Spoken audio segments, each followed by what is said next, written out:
Welcome to the African History Network show, right here on 910 a.m. the Superstation of Future Radio.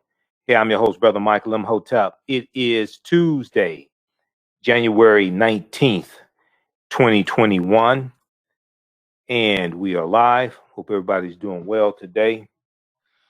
Well, we know a lot of people are excited because inauguration is just around the corner.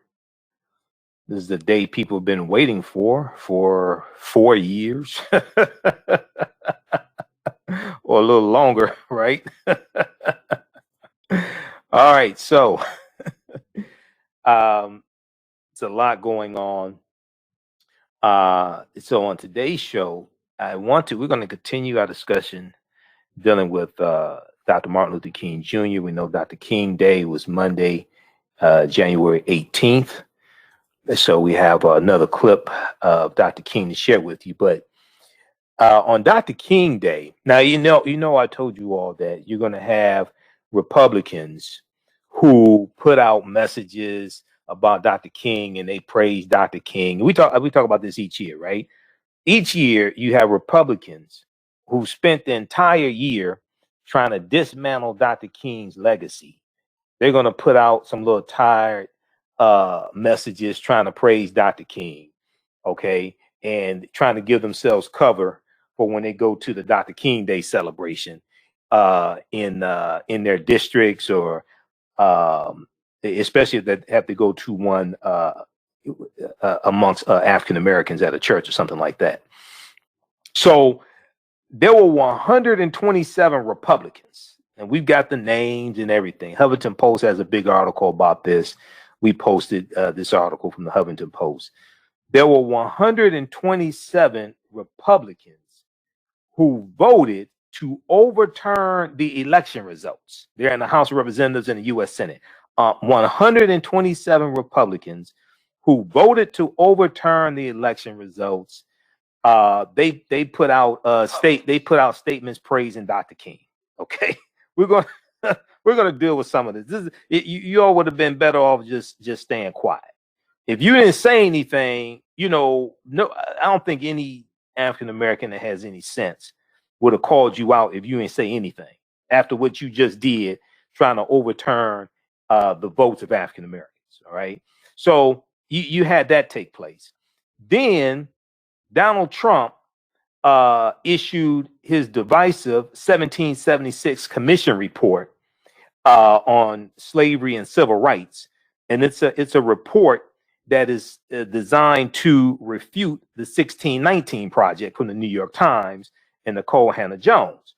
So he issued the report on what day was it? On Dr. King Day, right? So there were numerous articles about this, and he did this. So Joe Biden and Kamala Harris spent a good portion of the day volunteering, Dr. King Day volunteering. NBCNews.com has an article about this. On MLK Day, Biden volunteers. Trump issues divisive report on slavery and civil rights. Okay, Trump's 1776 Commission issued a report attacking identity politics that was quickly dismissed by historians. So this is and he spent a whole lot of time doing pardons, also doing pardons, and I'm not sure if he got any money for any of these pardons. We know, according to the New York Times, that it's some money flowing to attorneys who say they have a in to Donald Trump trying to get pardons. So we'll see what happens with that. Okay, so you have this taking place also. The 1776 Commission report. There's a big article from CNN.com that we'll share with you as well, dealing with that, and we'll probably talk about that some more in the coming days. Because on Monday's show, on our Dr. King Day show, one of the things we talked about was the history of how the Civil War history was rewritten. Okay, and the United Daughters of the Confederacy, and the funding that went into putting together curriculums that promoted the Confederacy and the lost cause, and the textbooks that were written, the songs that the children were taught, etc. Right? Well, the 1776 Commission is something like that for adults. Okay, Uh, that's what that's what this is. All right, so we'll talk about that, and then we see there was a article from news1.com that deals with the NAACP to Trump's mouthpiece. MLK is a day of action. Your actions shut up. Republicans who incited the Capitol coup fail at rehabilitating their image with misguided MLK Day messages. Okay, it happens every year, but this year is even worse. This year is even worse. All right, and then there was also we see that the U.S. has passed another grim milestone: 400,000 coronavirus deaths. 400,000 coronavirus deaths in the final hours of the Trump administration. 400,000 coronavirus deaths. Okay, so we'll talk about that. And on our Monday, on our Dr. King Day show, there was a caller that called in who talked about who mentioned Dr. King on the Mike Douglas show. Okay, now Mike Douglas was a white male talk show host back in the 1970s. 70s I know of, maybe been 60s, but I know 70s because I remember seeing the Mike Douglas show when I was a kid. All right, in the 1970s. So I have an excerpt of that interview.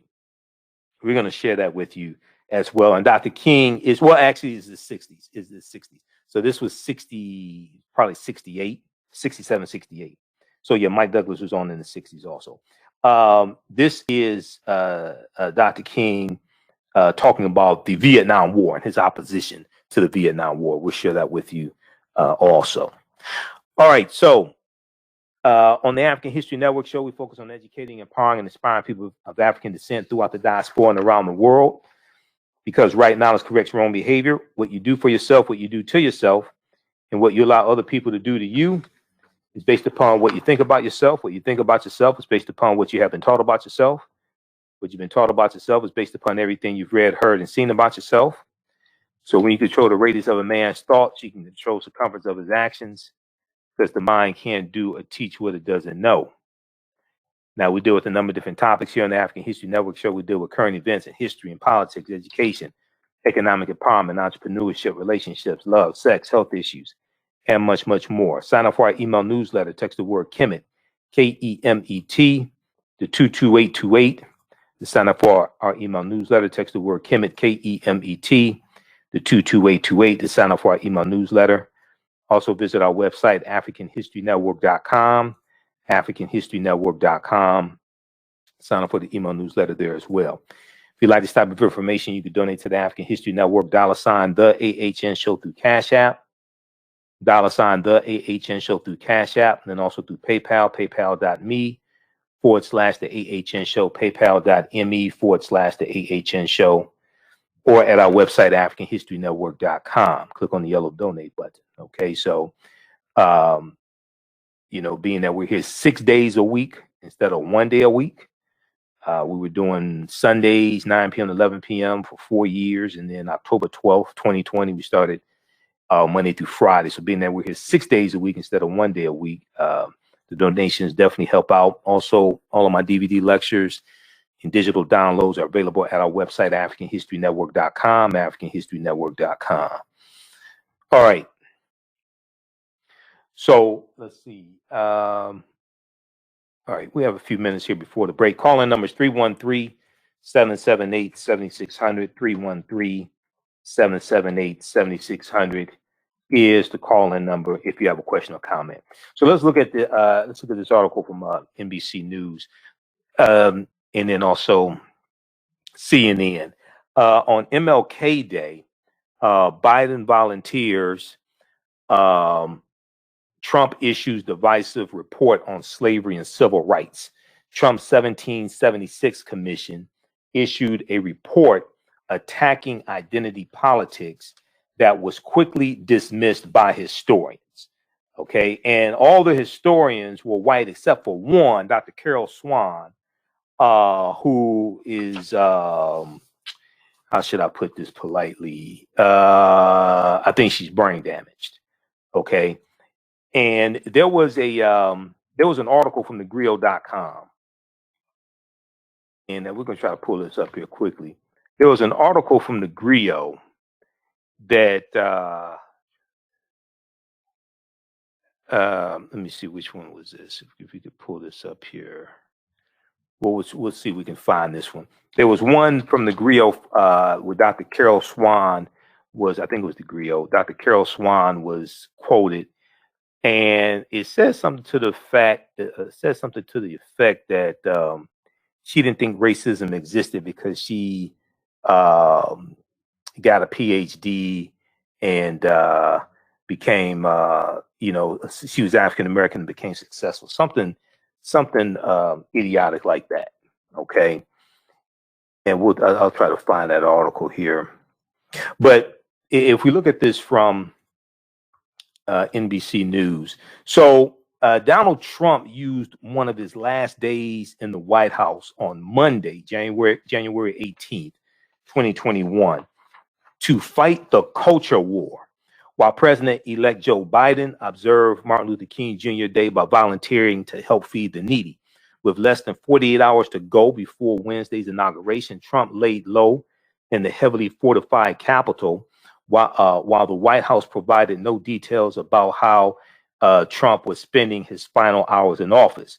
Barred from Twitter, Trump issued a proclamation on the federal holiday, Dr. King Day, the federal holiday, earlier Monday, encouraging, quote, all Americans to recommit themselves to Dr. King's dream by engaging in acts of service to others, to their community, and our nation. Okay. Now imagine that you just tried to overthrow the government so you could stay in office. And you're talking about recommitting, you're encouraging Americans to recommit themselves to Dr. King's dream by engaging in acts of service to others, to their community, and to our nation. You tried to overthrow the nation. You tried to overthrow the government. But not only that, the dream Dr. King talked about, that's after you dismantle white supremacy.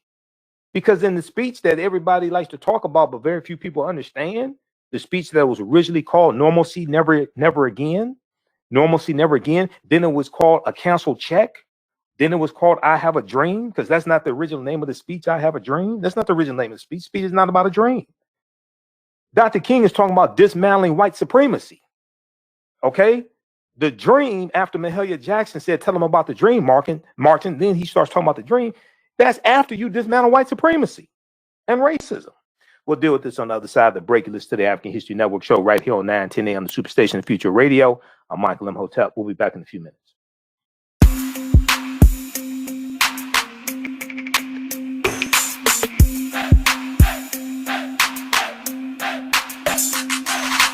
Are you getting ready for fall or winter? We have the solution for all seasonal clothing needs. Comedicwear.com is the go-to online source for Comedic African fashion and lifestyle products with a contemporary twist.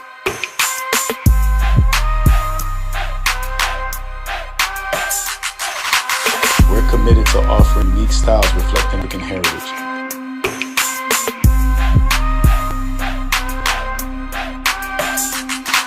Comedicwear.com is inspired by ComedicScribes.com to influence our people in learning and showing pride. Please visit our website at comedicwear.com.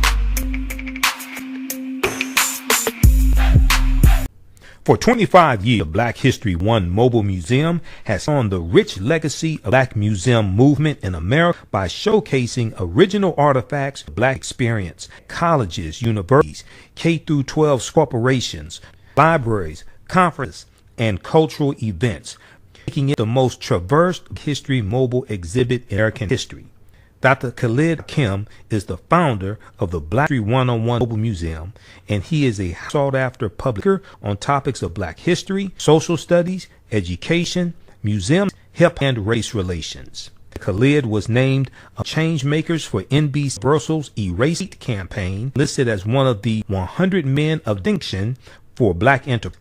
He recently founded Michigan Hip Hop Archive on the campus of Western Michigan University. The Black History One Mobile Museum is currently scheduling in and virtual exhibits nationwide. For more, please contact Dr. Khalid Kim directly at 1-645-4197, 313-645-4197, or the website at blackhistorymuseum.com. That's mobilemuseum.com.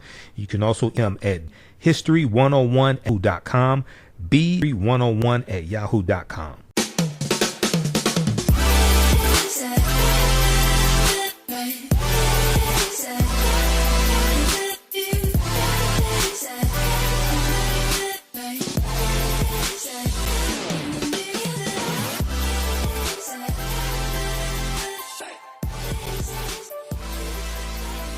Visit 4glossygirls.com. That's the number 4glossygirls.com, and follow them on Instagram at 4glossygirls.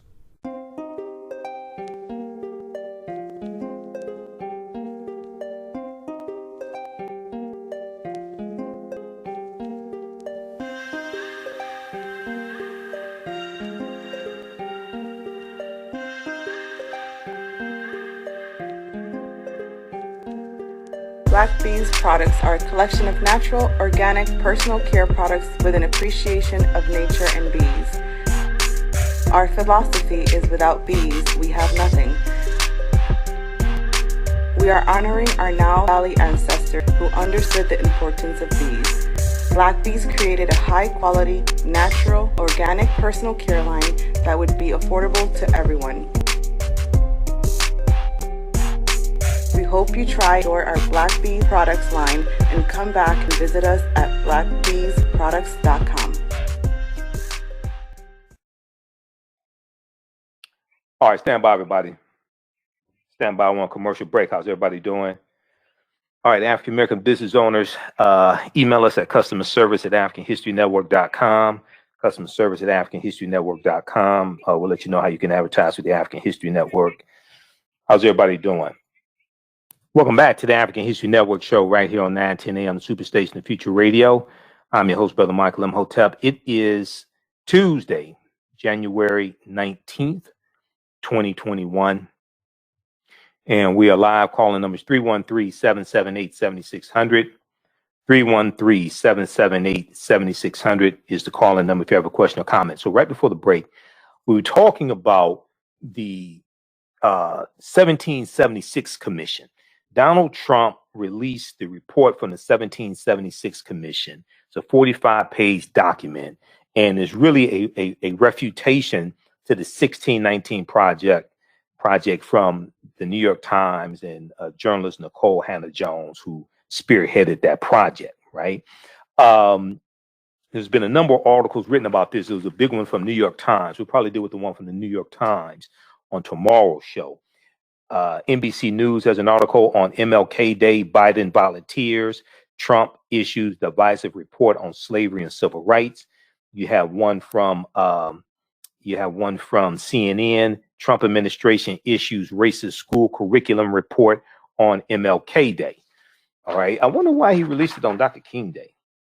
So Donald Trump put out a little tired, just like a lot of these Republicans. Some of them tried to object to certifying the Electoral College votes. Many of them were attacking votes in various states made by African Americans because we didn't vote for Donald Trump. If we had voted for Donald Trump, all these Republicans who are objecting, they would be very quiet. Okay. The fact that we repudiated this fascist and white supremacist, okay, Benedict Donald, the first Russian president of the United States, because many of these Republicans are so spineless and violated their oath to defend the Constitution against enemies, both foreign and domestic. Okay, now they wanted to participate in trying to overthrow the government. So barred from Twitter, Trump issued a proclamation on the federal holiday, Dr. King Day, early Monday, encouraging, quote, all Americans to recommit themselves to Dr. King's dream by engaging in acts of service to others, to their community, and to our nation, end quote. Now, later on Monday, the White House issued a 45-page document, dubbed the 1776 report, which claimed that, quote, identity politics made it less likely that racial reconciliation and healing can be obtained by pursuing Martin Luther King Jr.'s dream.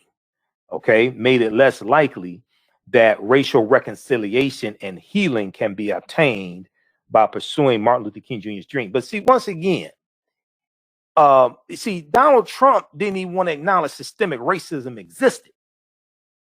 He had to be pressed on it by Bob Woodward in those recorded conversations, but he doesn't notice. Trump doesn't want to talk about systemic racism. He nominated an Attorney General, William Barr, who doesn't think systemic racism exists in policing. But if you go read Dr. King's speech that was renamed I Have a Dream, because that's not the original name of the speech. If you go read the speech, one of the things Dr. King talks about in the speech is police brutality. So I find it very interesting when you have people like Trump or any of these Republicans, in some cases Democrats, white Democrats, or whatever, regardless of political persuasion, okay, but political affiliation.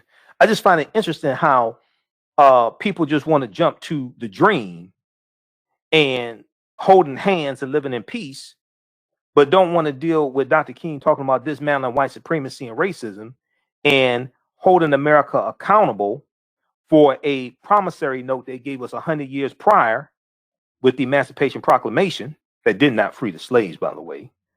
We've talked about that. And then when we take that promissory note to the bank to deposit it, to cash it in, is marked insufficient funds. Okay, so Dr. King was talking about holding America accountable for a promise that they made to us, holding America accountable so they live up to their word, live up to their promise. Now, incidentally, there was an article from CNN. Trump talked out of pardoning kids and Republican lawmakers. Trump talked out of pardoning kids and Republican lawmakers. This is from January 19th, 2021. Top figures associated with the groups that helped organize it, including Women for America First and Turning Point Action, the political action committee arm of Turning Point USA, that's the little group little Candace Owens used to be with, have also voiced private concern about legal repercussions. See, what's happening when you read this article, what's happening is now a lot of these Republicans in the U.S. House of Representatives, maybe the Senate, a lot of them feared legal retribution from that little stunt they pulled January 6th. So they were running to Trump trying to get a pardon. It's read this from CNN. This is hilarious.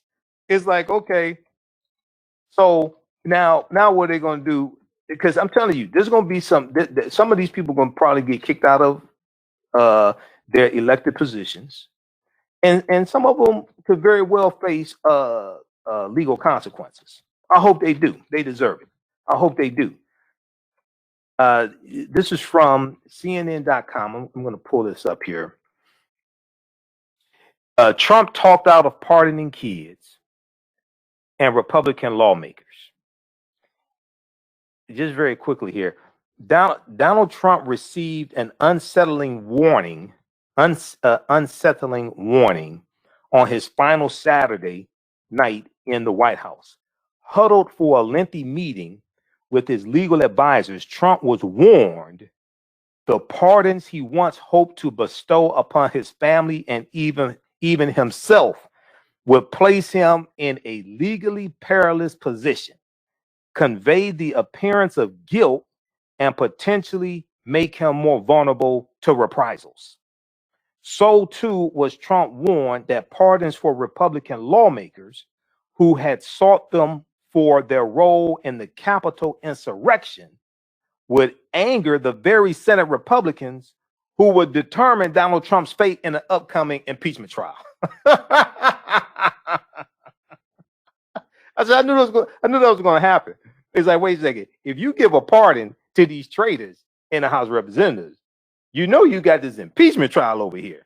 And all those senators, you put their lives in jeopardy. Those domestic terrorist thugs that you sent to the U.S. Capitol building, you put the lives in jeopardy of your jury, you dumbass. This is what he just did. Okay. So look at this. Look at this article here from CNN. I knew this was gonna happen. I told you before, the worst thing Donald Trump ever did was run for president. Okay. Okay. And then we see he's gonna pardon Steve Bannon. All right. Little scruffy 2 shirts. He's gonna pardon Steve Bannon. How does somebody know so many criminals and so many unsavory characters? That's what I want to know. Maybe it's because birds of a feather flock together. Maybe that's why it is. All right. Trump talked out of pardoning kids and Republican lawmakers. All right. Then let's look at this here.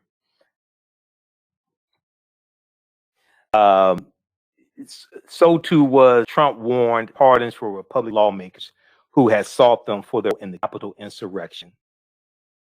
You all can see this. Would anger the very Senate Republican determine his fate in an upcoming impeachment trial. White House counsel Pat Cipollone and another attorney who represented Trump in his first impeachment trial, Eric Hirschman, offered the grave warnings as Trump, daughter Ivanka, and her husband Kushner, who owes Deutsche Bank about $25 million. His daughter Ivanka and husband Jared Kushner, other lawyers joined by telephone.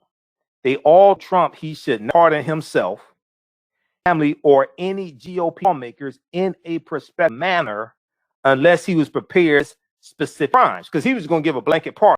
Okay. He was just going to give a blanket pardon. Okay. Pat Cipollone and Attorney General William Barr both warned Trump earlier this month they did not believe he pardoned himself. Multiple familiar with told CNN last week. Former Attorney General William Barr conveyed this position to Trump before resigning last month. Sources Trump to bring the matter up in the ensuing days, even as officials believed the issue was solved. But the sobering meeting Sunday evening at the White House seemed to put the idea to okay. So we'll see. Read the rest of this article here. We don't have time to get through all of it. All right. Trump talked out of pardoning his kids and Republican lawmakers. Okay, that's from CNN. All right. So if we, I want to go back to this one here from NBC News. Okay, this is dealing with on MLK Day, Biden volunteers, and we can show you this one also here on the screen share. How's everybody doing? Calling numbers 313-778-7600. 313-778-7600 is the calling number if you have a question or comment. Let's pull this up here.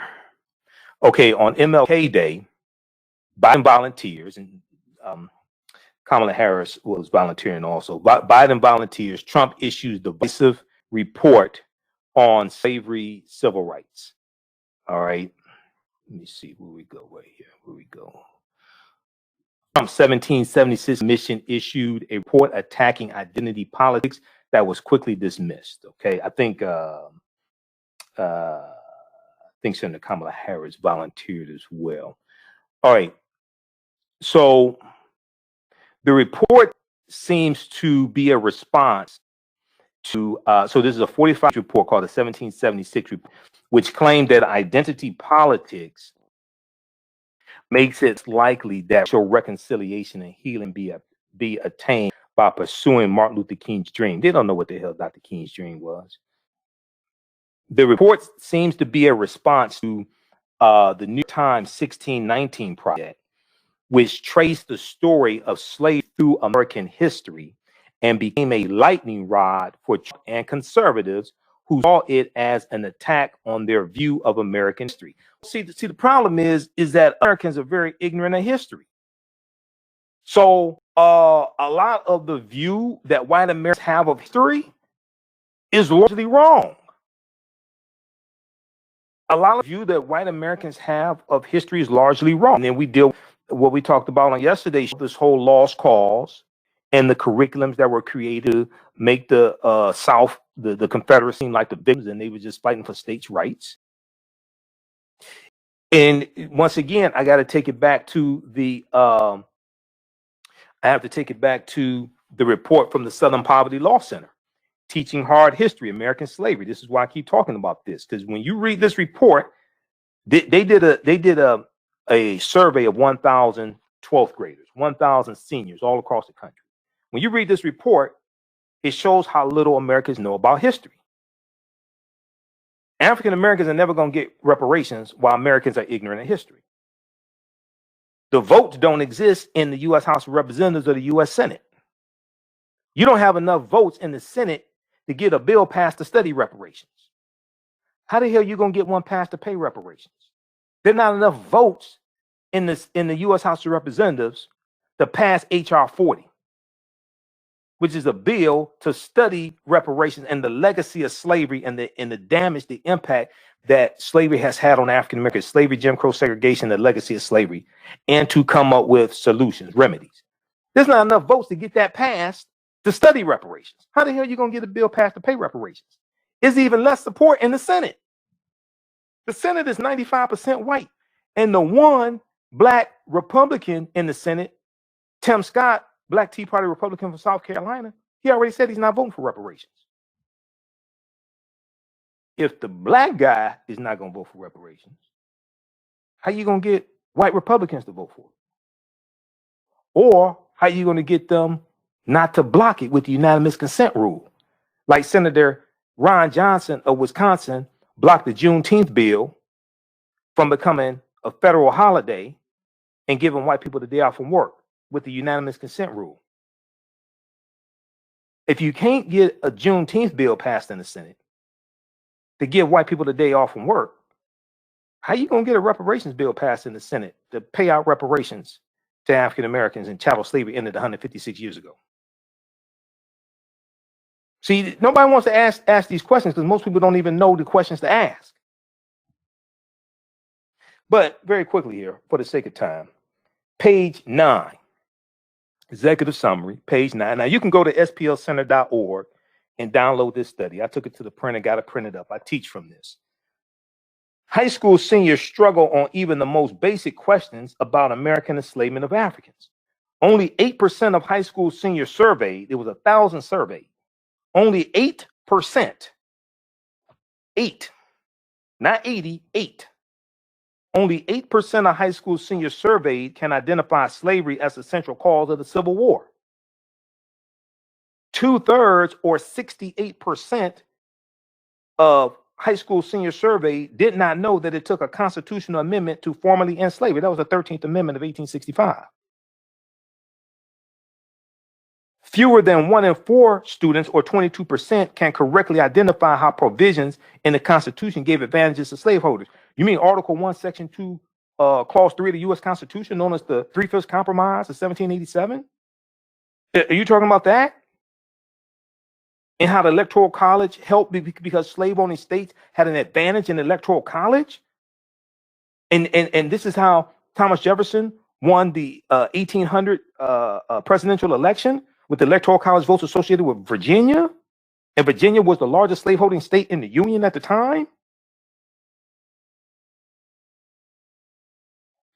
So go read this. Because if the 12th graders don't know, that probably means their parents don't know.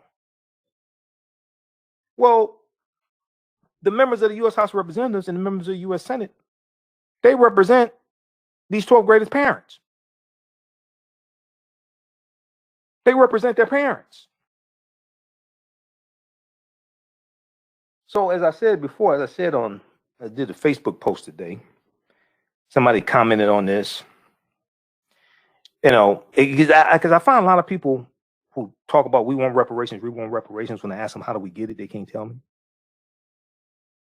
And don't understand that based upon Article 1 of the U.S. Constitution, Congress controls the purse strings. So you have to go through the legislative branch of government, both chambers, the House of Representatives and the U.S. Senate.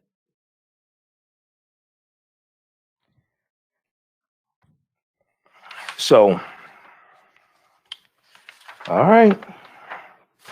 But anyway, this is why America needs a massive history lesson. All this ties into history. All this ties into history. And your thoughts create feelings. Your feelings create actions and behaviors. Your actions and behaviors create results.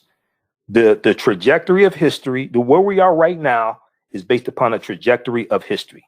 Historical events don't happen in a vacuum. They are the culmination of a sequence of historical events.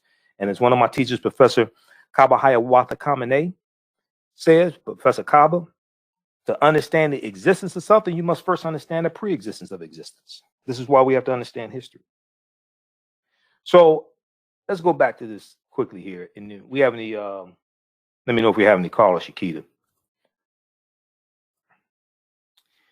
Let's go back to this where we have it. Okay. So the report seems to be a response to the New York Times 1619 project, which traced the story of slavery through American history and became a lightning rod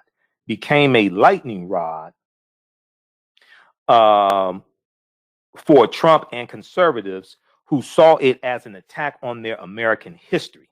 The report, written by a group of mostly white and conservative academics, claims that the nation's founders detested slavery, even though many of them owned enslaved people. It suggests that the Declaration of Independence eventually led to the end of slavery in the U.S., barely mentioning the Civil War's decisive role in abolition. They're just all over the place. Okay. Now, when we look at the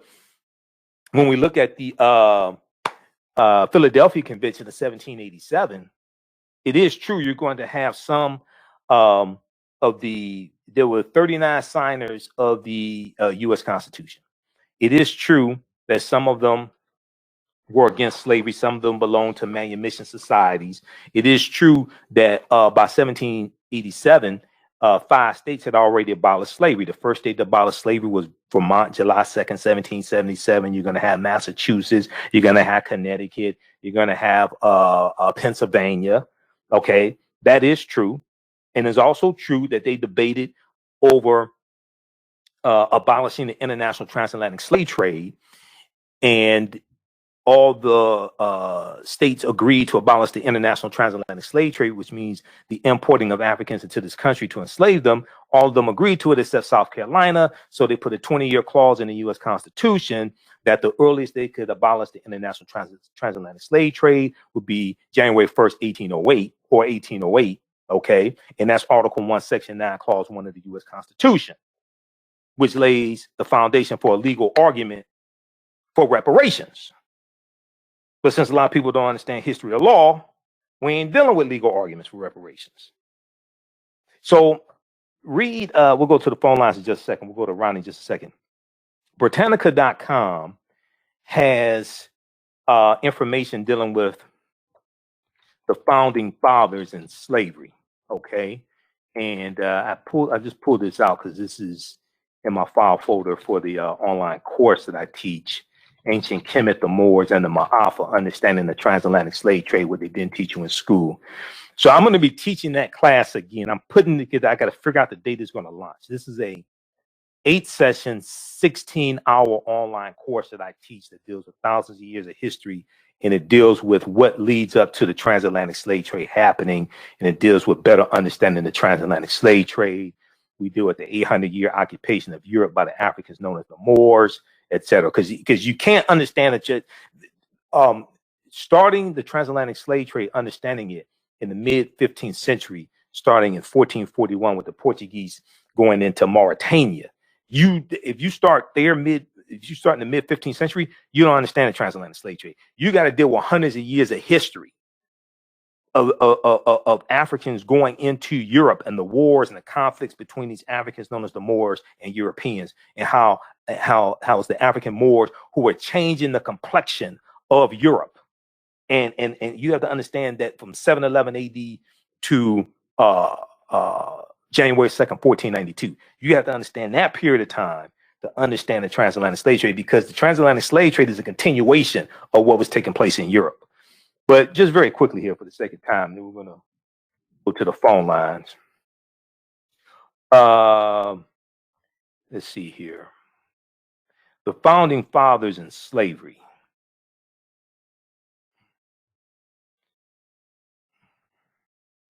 The founding fathers in slavery. Let's see. Is this on? Okay, here we go. This is from Britannica.com. Britannica is a really good research source to use. Britannica.com, the website of Encyclopedia Britannica. The founding fathers in slavery.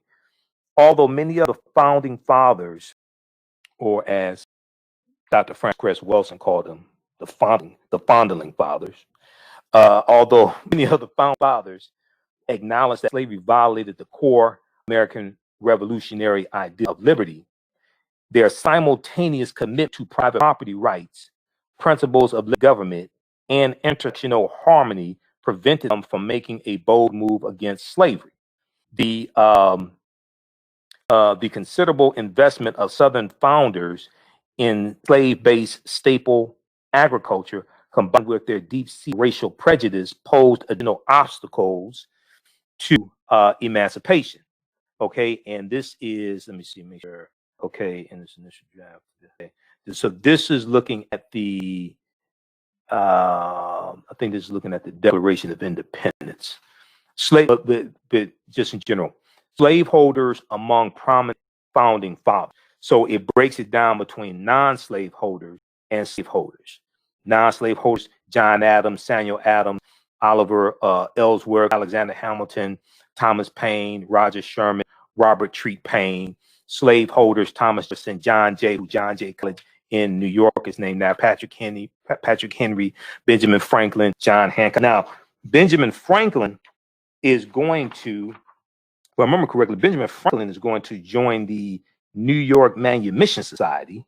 So you're going to have a few of them who end up renouncing slavery and end up joining manumission societies.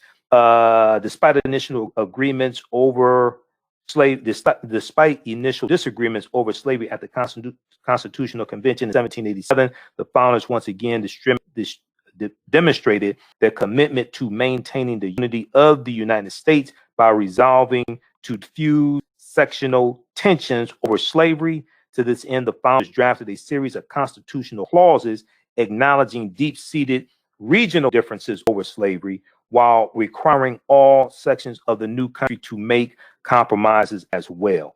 Okay, so this deals with, in part, this deals with the, let me see, what is this? Held slaves at the point in time.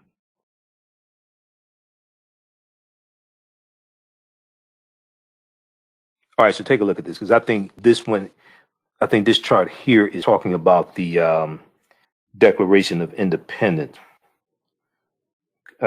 Condemn draft declaration. Okay. But it also talks about the U.S. Constitution as well. Nevertheless, the founders with this. Okay. Let me just go quickly to page 2 here. Nevertheless, the founders, with the exception of those from South Carolina and Georgia, exhibited considerable aversion to slavery during the area of Articles of Confederation, 1771 to 1789. The Articles of Confederation was the government structure before the U.S. Constitution. Okay. By prohibiting the importation of foreign slaves to individual states and lending their support to a proposal by Thomas Jefferson to ban slavery in the Northwest Territory. Such anti-slavery policies, however, only went so far. The prohibition of foreign slave imports by limiting the foreign supply conveniently served the interests of Virginia and Maryland slaveholders, who could then sell their own surplus slaves southward and westward at higher prices. Further, the ban on slavery in the Northwest tacitly legitimated the expansion of slavery in the Southwest. So basically what happened was you had people like Thomas Jefferson who were for cutting off the supply of Africans coming into this country, because they felt that if you cut off the supply, that increased the value of the African slaves who were already here, which would increase their wealth and increase their profit when they sell slaves, if you cut off the supply of Africans coming to this country. So check this out here from Britannica.com. Let's go quickly to the phone lines. Let's go to Ronnie, line 1. Ronnie, thanks for holding. Welcome to the African History Network show. Tell us where you're calling from, Ronnie. Hello, can you hear me? Yeah, I can hear you. Is this Ronnie? Yes. Okay, go ahead. Thanks. Tell us where you're calling from. Thanks for holding. Sure, I'm calling from New York. New York, okay. Yeah. Actually, Jamaica, Queens. Jamaica, Queens. Calling with a Yep. Go ahead. So I'm calling with a question. Sure.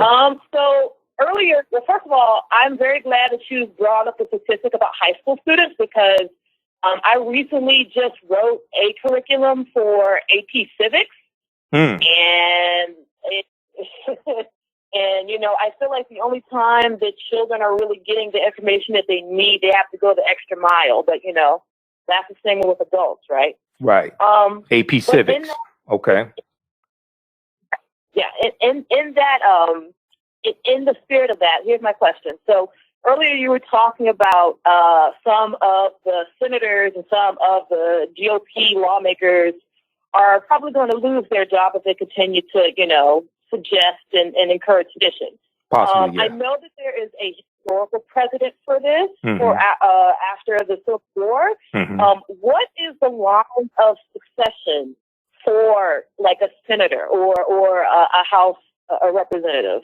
Well, the governor, it's up to the governor of that state to replace a senator or a member of the House of Representatives who is removed, or it's possible the governor could leave that position open, but they will be replaced by the governor of that state. The governor would choose somebody. So, for instance, Senator Kelly Loeffler, who was just defeated by Reverend Raphael Warnock in Georgia, she was chosen by the governor of Georgia, Brian Kemp, to finish out the previous senator's term. Okay, so it's up to the governor. I see. Is that I know you said it's the governor, but is that, I know for each state they have different laws. Is that something just across the board that the federal government expects of? I don't know a state necessarily where it's different. Usually it's the governor. Okay. In general, usually it's the governor. In some cases, the position may be left open. So, for instance, when Representative John Conyers of the 13th Congressional District here in Detroit, when he retired from the House of Representatives, the no good governor that we had here, Rick Snyder did not put somebody in that House seat. He just left it vacant. Rick Snyder was a Republican. It could be a situation where, so hypothetically, if a Republican governor wants to do harm, they could just, even this, and say it's a seat that a Democrat has, they could just leave the seat open and not fill it, theoretically. Okay,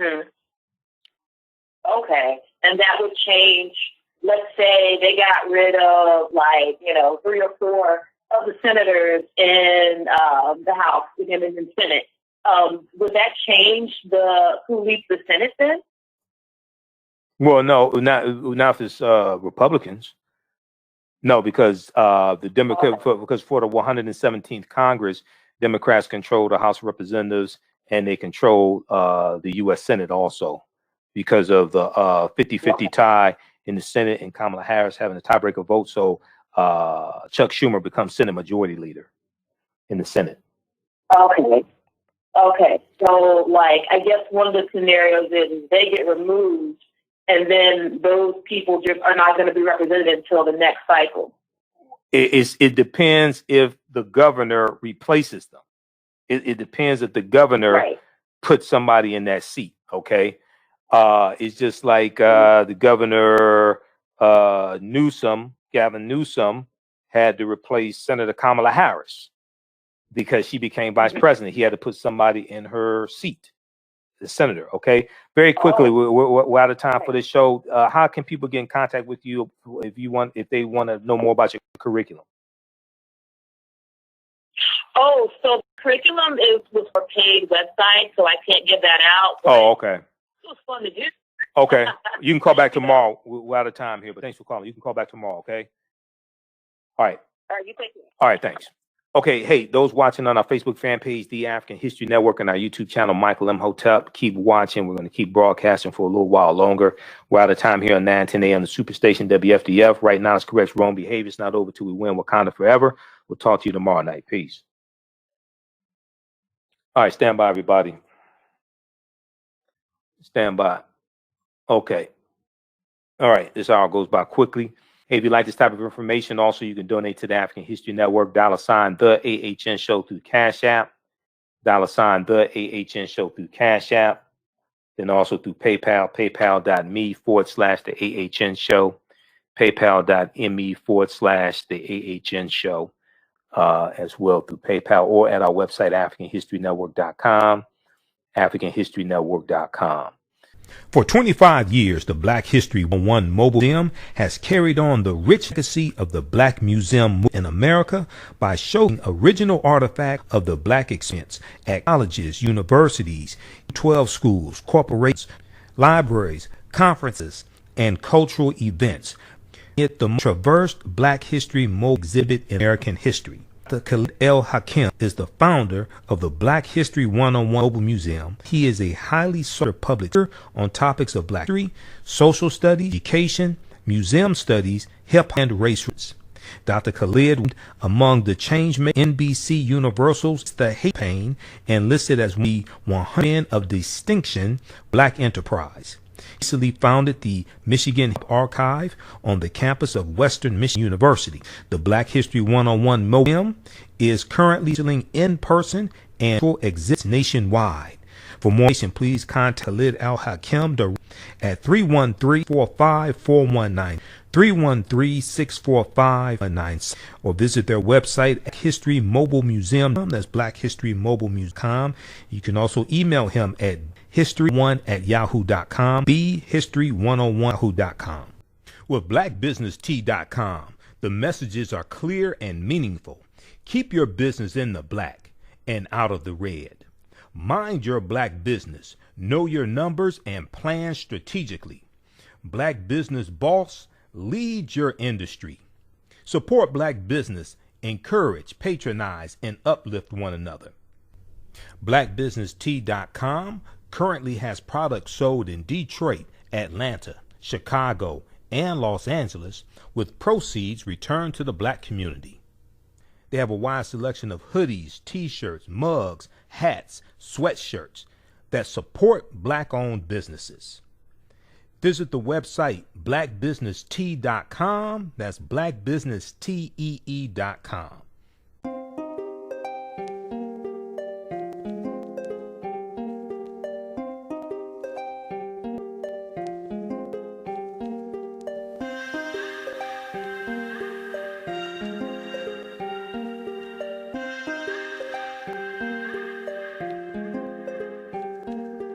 Black Bees products are a collection of natural, organic, personal care products with an appreciation of nature and bees. Our philosophy is without bees, we have nothing. We are honoring our Nile Valley ancestors who understood the importance of bees. Black Bees created a quality, natural, organic personal care line that would be affordable to everyone. We hope you try and enjoy our Black Bees line and come back and visit us at blackbeeproducts.com.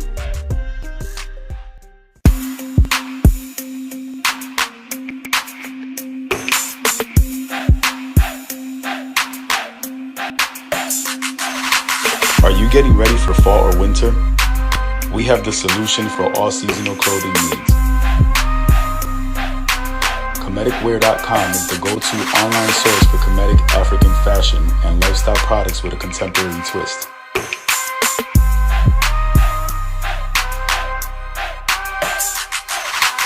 We're committed to offering unique styles within our African heritage.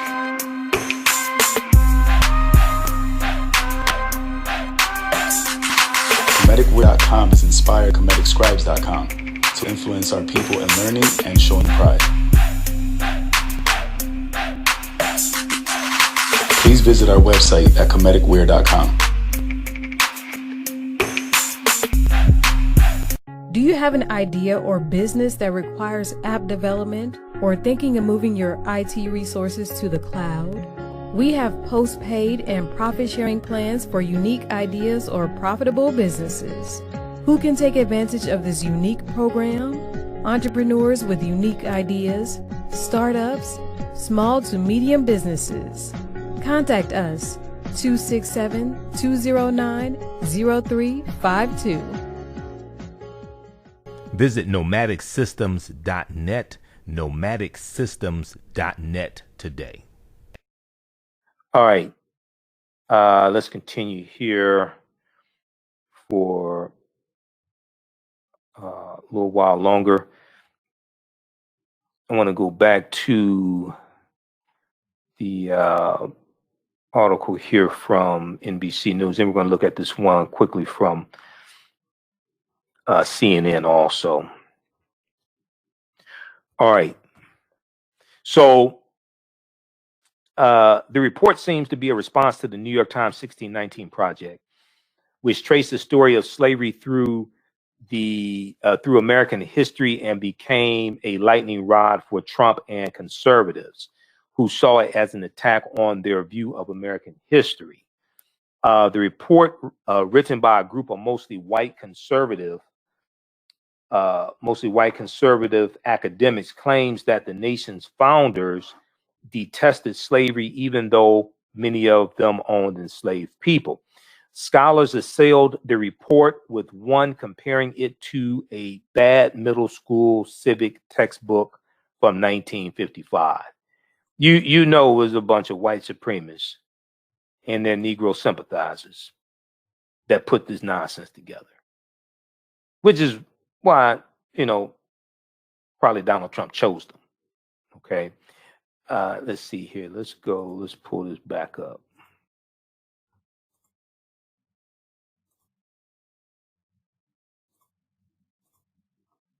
All right. Here we go. All right. So scholars assailed the report, with one comparing it to a bad middle school civic textbook from 1955. That's before the Civil Rights Act of 64 and the Voting Rights Act of 65. And another dismissing it as, quote, racist nonsense from the early 20th century, accentuated by some Southern strategy and a culture war paranoia. Okay, so, quote, don't open it, delete the file, burn your computer, and make sure to salt the earth wherever the people on the commission go, added another. James Grossman, executive director of the American Historical Association, told NBC News that he didn't make it past the table of contents and a single section titled "The American Mind" before concluding that the report was like a failure. Quote, there is no single American mind. This alone signals that this report will fail to appreciate the diversity of ideas, cultures, and perspectives that is one of the great assets of our nation, end quote. Citing a section of the report that compared affirmative action to ideas advanced by John C. Calhoun, the Southern politician and ardent defender of slavery, Grossman added that the document is, quote, offensive to Dr. King's legacy, end quote. Now, the White House also issued an executive order. The White House also issued an executive order from Trump on Monday, Dr. King Day, playing a similar chord, offering details for his proposed National Garden of American Heroes, an idea he first promoted last summer during the height of the Black Lives Matter protests and the removal of monuments honoring Confederate soldiers and other controversial historical figures. All right, so check out the rest of this article here. This is from NBC News. On MLK Day, Biden volunteers, Trump issues divisive report on slavery and civil rights. Now, these are some of the same people that support this report and put it together. They're going to talk about healing. Oh, we need to heal. No, don't impeach Donald Trump. No, don't convict him in the Senate. No, don't prosecute any of the senators or members of the House of Representatives that were involved in conspiring to overthrow the government. No, don't go after anybody who's trying to nullify the votes of African Americans and trying to object to the certification of votes from that were certified by the Electoral College, December 14th. No, don't do anything like that. No, we just need to heal.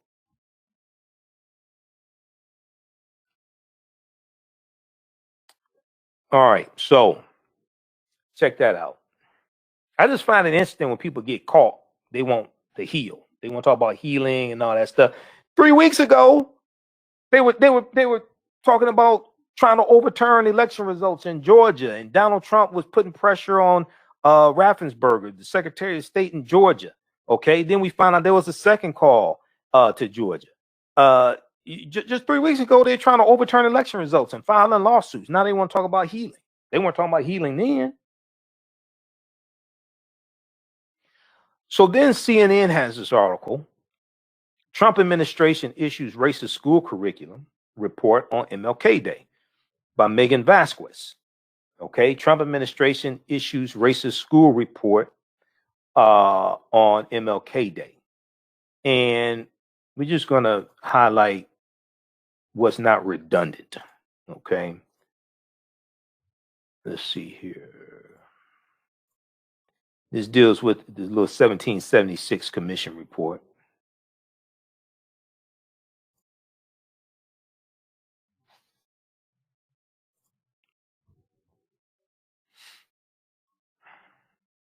So a commission stood up by Donald Trump as a rebuttal to schools applying a more accurate history curriculum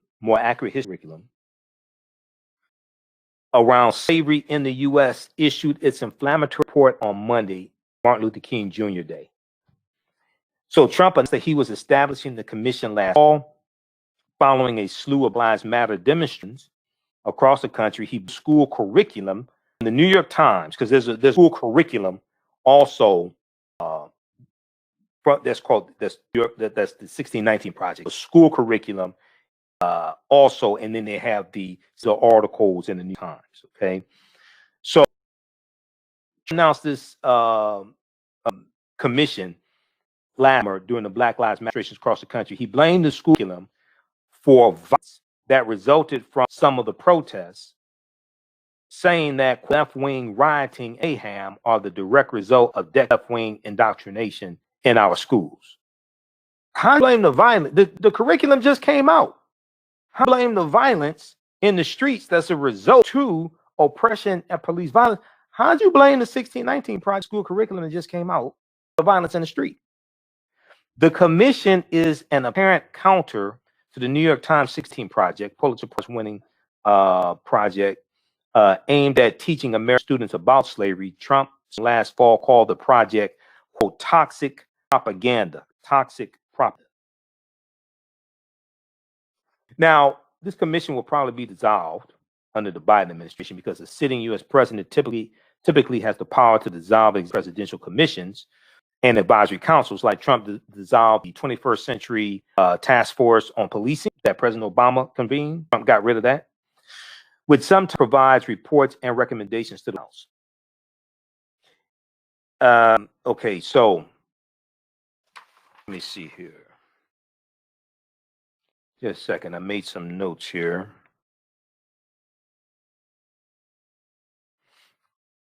So a White House statement calls the report, quote, a dispositive rebuttal of reckless re-education attempts. And let me see, let's scroll down in this here.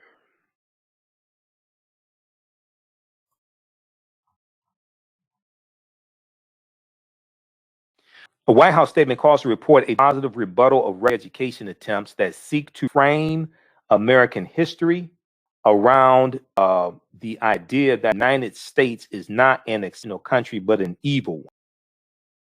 The report released 2 weeks after supporters of Donald stormed the U.S. Capitol building today's ideological divisions akin to those experienced during the Civil War. But Job inflamed these divisions for the past 4 years. I mean, this is a guy that vetoed some Defense and Authorization Act, partly because it called for renaming military bases named after traitors to the Union who were part of the Confederacy, Confederate soldiers and heroes and things like this. And he vetoed the National Defense and Authorization Act partly because of that. And he said he was going to do that. He said he didn't want to rename the bases. And you're talking about divisions?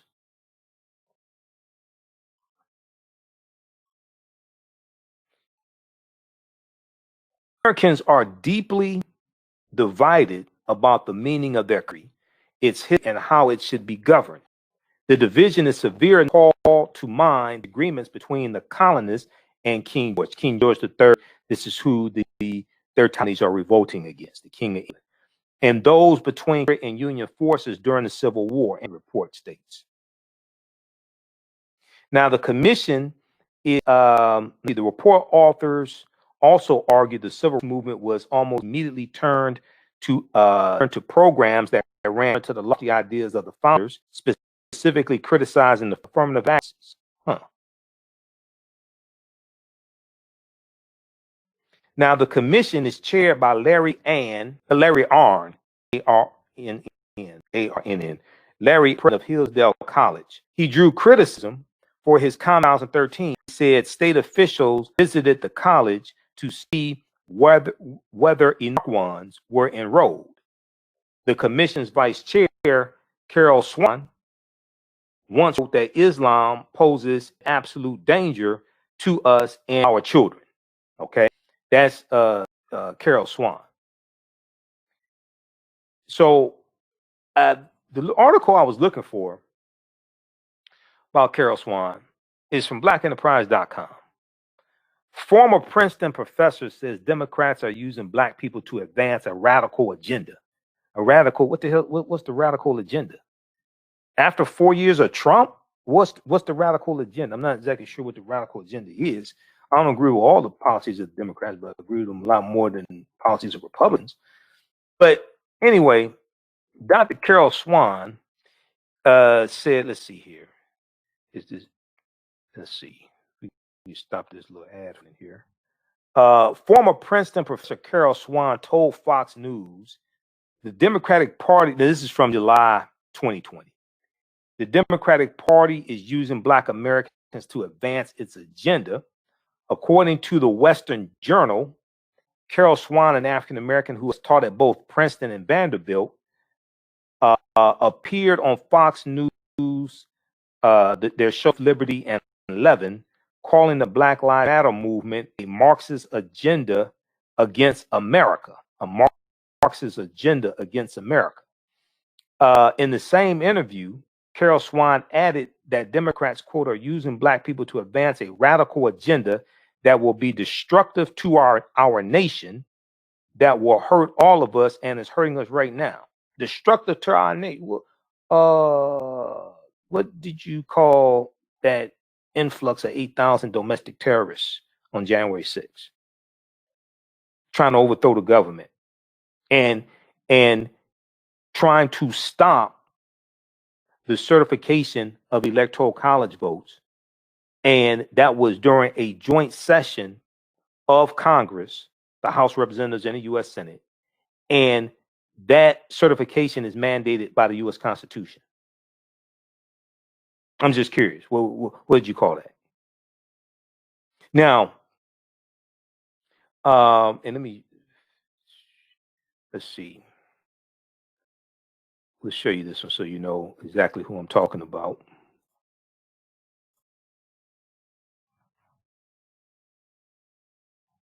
Check this out from blackenterprise.com.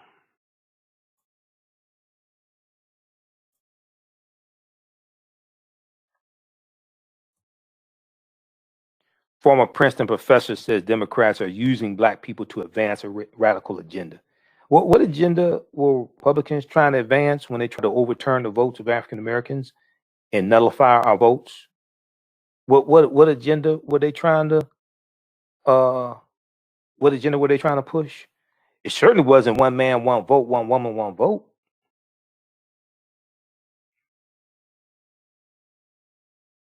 What agenda was Mitch McConnell pushing when they couldn't come to the agreement on a coronavirus bill? They got the $900 billion bill. But look how many months that took. Democrats passed the $3.4 trillion HEROES Act May 15th, 2020. Mitch McConnell sent he sent the Senate on a 1-month recess during the summer, and they hadn't come to an agreement on a coronavirus bill. And then they allowed the $600 a week in federal unemployment insurance to expire July 31st, 2020, and hadn't passed a coronavirus bill. In the same interview, Swann also said Black Lives Matter is not a civil rights organization, but a political one. She then explained that Black Lives Matter and people who support far left politics are trying to advance a narrative of quote unquote systemic racism to help them achieve that goal. They're trying to advance a narrative of systemic racism to help them achieve that goal. Because racism is a system of advantage and privilege distributed based upon race. People like this don't even want to acknowledge systemic racism exists, like Donald Trump, like Attorney General William Barr, former Attorney General William Barr, don't even want to acknowledge systemic racism exists. She contended the quote false narrative of systemic racism is being pushed due to the election. Quote, I am an American success story, said Dr. Carol Swann, who was part of this dumbass commission, 1776 commission. I am an American success story, she said, in explaining why she rejects the presence of systemic racism against African Americans in the United States. Swann dropped out of high school in the 8th grade and had 3 children by age 20, but she attended community college and eventually became a successful university professor who earned early tenure at Princeton University. So you're an educated fool who doesn't understand racism and white supremacy, what it is and how it works. And as Dr. Francis Cress Wilson and Nellie Fuller correctly taught, if you do not understand European white supremacy and racism, what it is and how it works, everything else that you think that you understand will totally confuse you. The Black Lives Matter movement and protests have had a resurgence during the coronavirus pandemic. So this is back during July 2020. Okay, so Dr. Carol Swann added, it's her love for America and the opportunities living here provided her that make her especially horrified by the rhetoric and objectives of the Black Lives Matter movement. Quote, it's clear that this movement to tear down monuments is really to divide the country. The movement is not about tearing down monuments, but what did they tear down these domestic terrorist thugs that was sent to the U.S. Capitol building by Donald Trump? Tear down monument. Which are you? You're not referring to Confederate monuments, are you? It's clear that this movement to tear down monuments is really to divide the country. You wouldn't be talking about Confederate. You wouldn't be talking about taking down Confederate monuments that were erected to honor traitors to the Union, but also designed to terrorize African Americans. This is why those Confederate monuments were erected. They weren't erected right after the Civil War ended. The majority of the Confederate monuments are erected between 1894 and 1914. And then you have a period of time of about 1955 to 1970, somewhere around there. There was a good chart from which publication was that? I have it in Firefox. I think what was the Southern Poverty Law Center? Let me see. This is one, but there was another one. This is not the one I was looking for. There was another one. When you look at the Confederate monuments, the main reason why they're erected was to terrorize African Americans and to remind us of the position, the low-level position in society that we were supposed to have.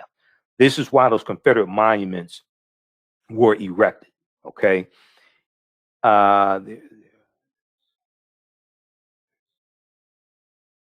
There was a, was it this one right here? All right, we'll look at the one from.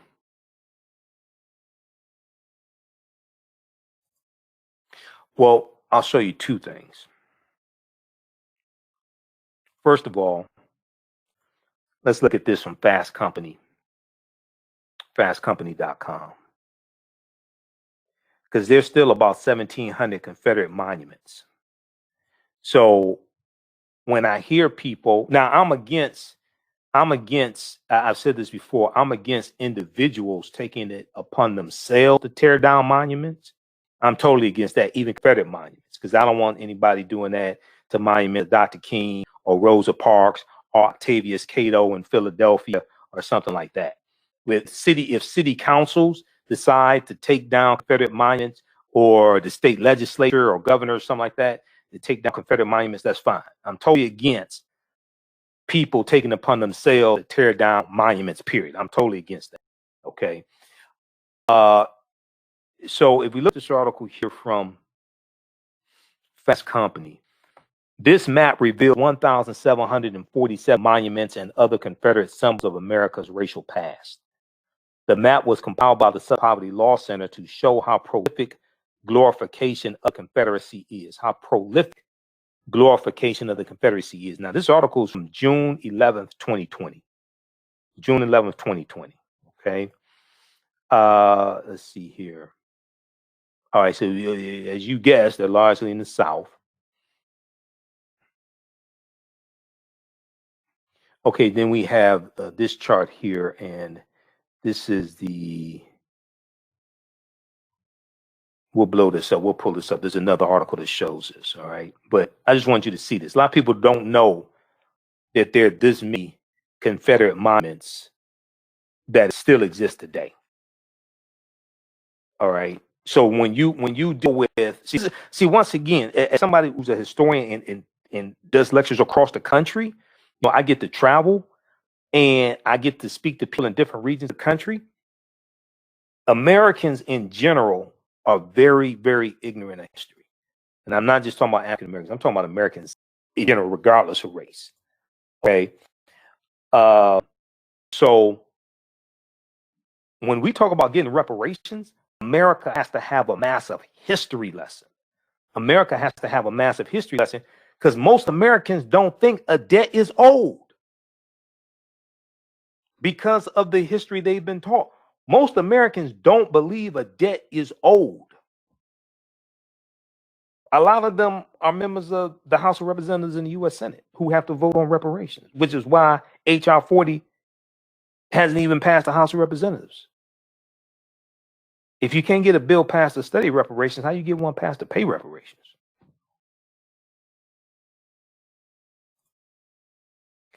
So the other one, the other article, the one I just saw, the chart, and this is not the real one that I was looking for, but it will do,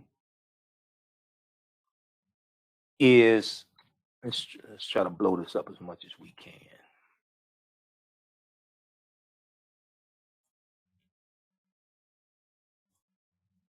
Okay. This shows 153 years of Confederate iconography. All right. And this deals with when Confederate monuments were erected and things like this, right? And you see the largest period of time when you have Confederate monuments, you're going to have, say, from right around 1911 or so, 1912, you're going to have this period of time erected, and you're going to from about right around 1894 up until about 1914. This period of time when you have a lot of them erected, and then you're going to have also from somewhere in the 1950s, 1955 through 1970. But the biggest period of time that you have Confederate monuments and things like this erected is not right after the Civil War. The Civil War ends in 1875. No, it's going to be the time from about 1894 about 1914. Okay, so 1950. This is really good because it shows you historical markers, historical checkpoints, right? Klan founded, they say 1866. My research says December 20, 1865 in Pulaski is when the Ku Klux Klan was founded. United Daughter Confederacy founded in 1892. We talked about on yesterday's show. Plessy versus Ferguson U.S. court case, which instituted solidified pro laws 86. Sons of Veterans established 1806. Various Confederate memorials, associations, whole first national meeting 1900. NAACP founded in 1909. Klan insurgency as Invisible Empire 1915, spurred by the movie The Nation. Okay, The Nation came out February 8th, 1915. And for the days that the movie The Birth of a Nation, it was called The Klansman. Okay, and the movie The Birth of a Nation is based upon a novel by a man named Reverend Thomas Dixon. And the heroes of the movie are the Ku Klux Klan. The movie takes place during slavery, the Civil War, and Reconstruction. And the Klan are the heroes. And by 1915, 1915 was the 50th year anniversary of the Civil War ending and the 13th Amendment, freeing the slaves. In 1915, by 1915, a lot of the Klan members had died out by then. Okay, and a lot of the people who fought in the Civil War, a lot of them had died out by 1915, and the Klan had largely died out by 1915. When we think of the Ku Klux Klan, people just think of the Klan as just operating continuously and being dominant and things like this. This is not the case. The Klan had largely died out by 1915. It's going to be rejuvenated. You have a second incarnation that started in late 1915. Okay, late 1915, and there was an article, and I forgot which publication that was. I was reading. I was just reading a few days ago. What was the name of that one? Well, for the sake of time, this one will do. This is from history.com. History.com is the official website of the History Channel. History.com. And I read a lot of articles from history.com. This is not the one I was looking for, but it'll do. You'll get the point. July 29th, 2019. Originally, it was updated August 4, 2018. How the birth nation revived the Ku Klux Klan. How the nation revived the Ku Klux. E.W. Griffith's controversial 1950 film about the Civil War Reconstruction depicted Ku Klux Klan as valid saviors of a post-war South wrapped by Northern carpetbag and freed blacks. Okay. So let's see here. For the sake of time, we're not going to go through all of this. Shortly after the Los Angeles launch, Thomas Dixon convinced President Woodrow Wilson to screen the movie. Thomas Dixon Jr., who wrote the novel. Let's see here. Although the quotes often, let's see. William Joseph Simmons is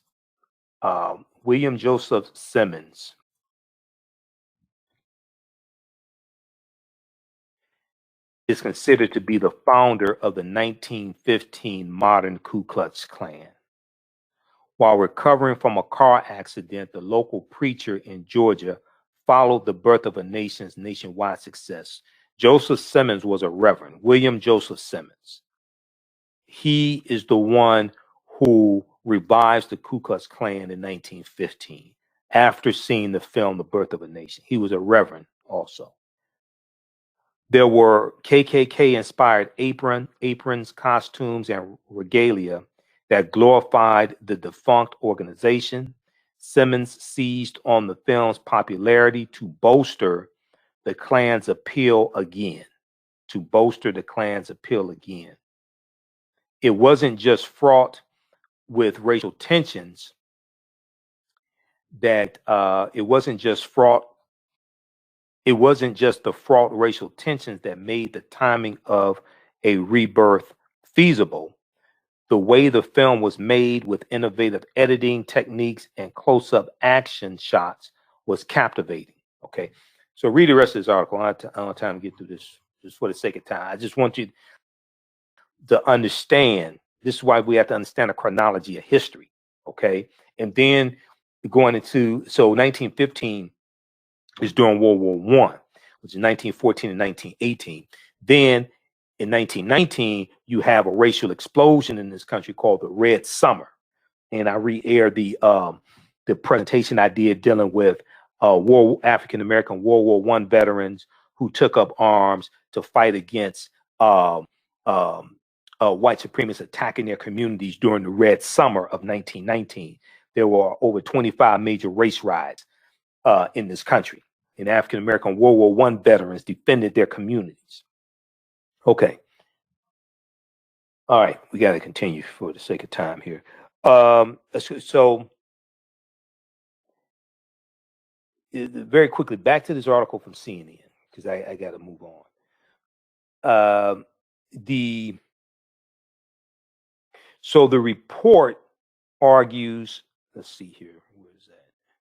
The commission is chaired by Larry Arnn, president of Hillsdale College. Okay, the 1776 commission that Carol Swann is on. Dr. Carol Swann is the vice chair of the commission. Okay, so you see she's lost. So I can see why she's on this commission. The report argues that identity politics are, quote, the opposite of Dr. King's hope that his children would live in a nation where they will not be judged by the color of their skin, but the content of their character. I just find it very interesting when you have these right-wing Republicans / white supremacists who want to quote Dr. King in I Have a Dream, but don't want to deal with Dr. King talking about this man, white supremacy and racism. They just skip over all that and go to intent of his character and little black children and white children holding hands and all this stuff.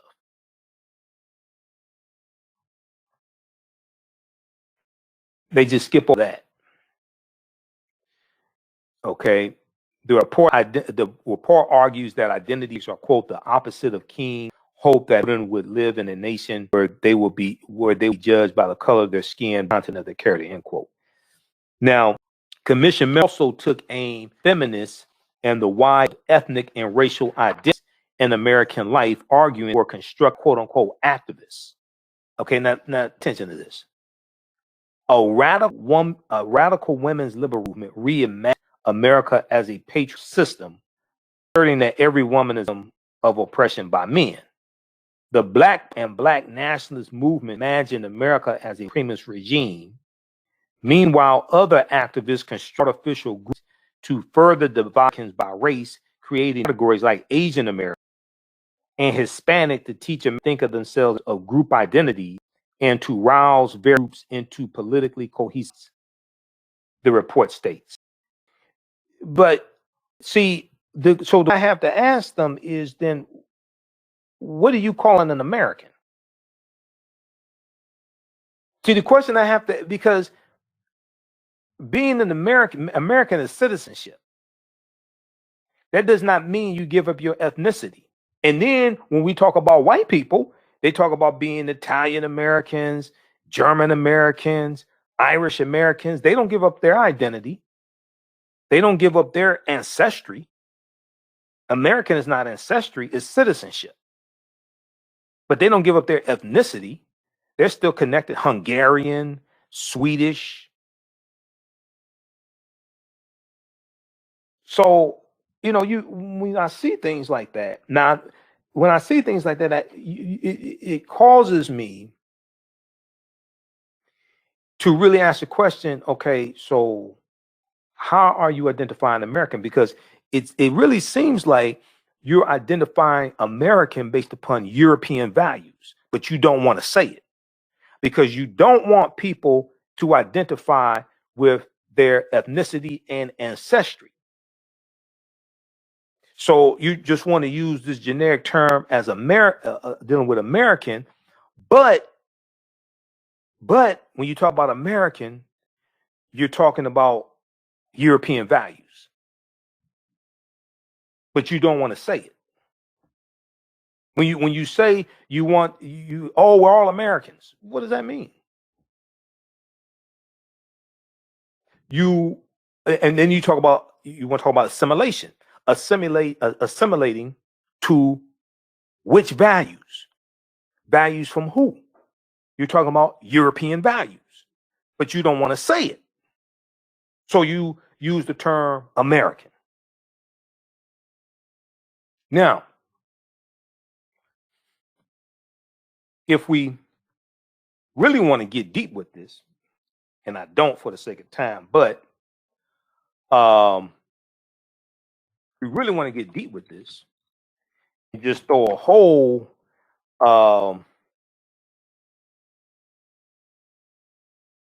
don't want to use the term monkey wrench, but okay. We really want to get deep with this, right? We can take this to a whole nother level.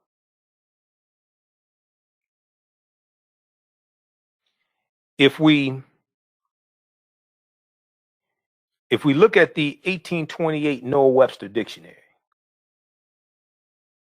if we look at the 1828 edition of the Noah Webster Dictionary,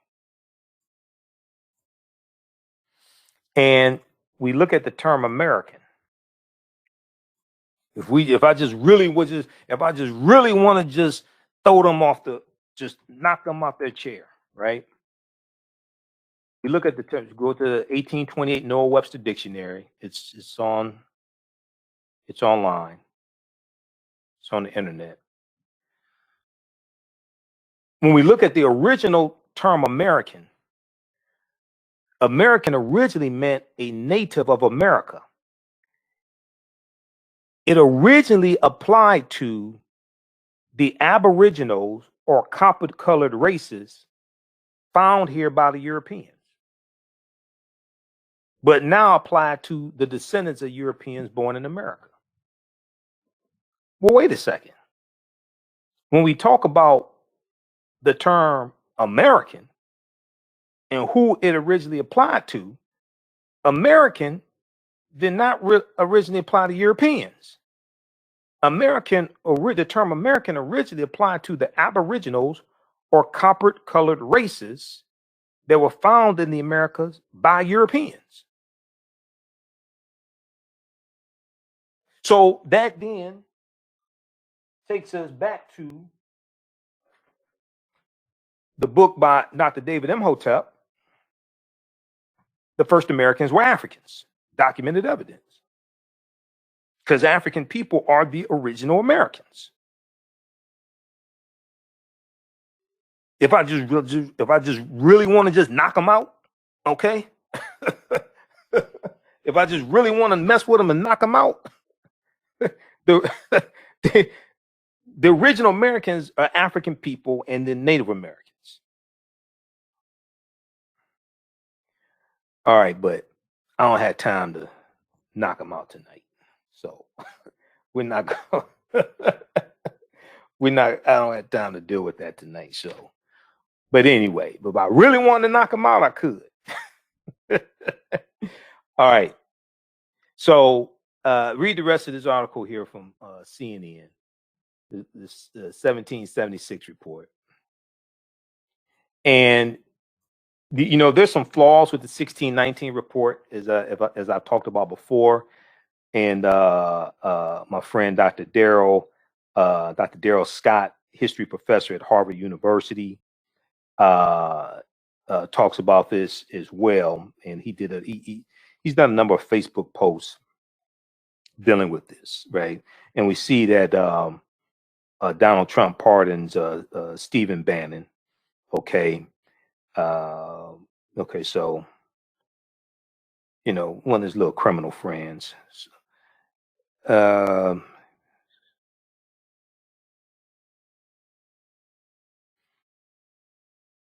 There was he did a Facebook post, and I made some notes. I've talked about it here on the show dealing with the 1619 project. The 1619 project is flawed, but I don't attack it. They need to correct some things, but I don't attack it, especially like Donald Trump has.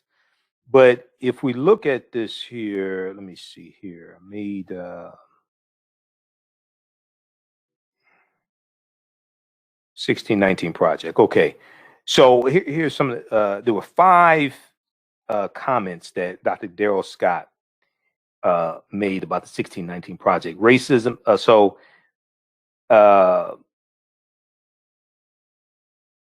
Racism did not begin in 1619. Racism existed before 1619. I think these were claims. These were claims that the 1619 project made. Okay, racism did not begin in 1619. 2, slavery was not a primary cause of the American Revolution, as the 1619 project claims. 3, African American history is not the story of racism and victimhood. Our actual history is ignored. So a lot of times, I understand what he's saying. A lot of times we define African American history by racism and victimhood as our history is much broader than that. Yes, there's racism that existed.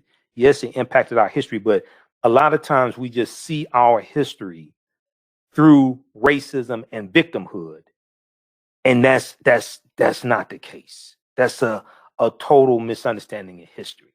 Okay, we were inventors and landowners. We've been prosperous, things like this. So just to see our history through the lens of victimhood and racism is a total misunderstanding of our history. And then he deals with mass incarceration did not arise from the 13th Amendment. He's correct, because the 13th Amendment, for the sake of time, I don't have time to get deep into this. The 13th Amendment of 1865 is based upon the Northwest Ordinance of 1787. And in the with the 13th Amendment, what they're doing is they're giving the same rights that white men have to African American men, basically. Okay, they're given those same rights. So when they talk about slavery being prohibited unless convicted of a crime, that law already applied to white men. That was not something special for African Americans. This comes from a lack of understanding of history. That goes back to the Northwest Ordinance of 1787. That law already applied to white men. That's 1865. Then 1866, you have the Civil Rights Act of 1866, because it's then given more rights to African Americans and the rights to enter into contractual agreements and business agreements, things like that. It's given the rights that white men have to African Americans. So you're going to have a series of laws and amendments. 14th Amendment dealing with citizenship, 15th Amendment dealing with guaranteeing the right to vote, even though nowhere in the U.S. Constitution does it explicitly give anyone the right to vote. We've talked about this before.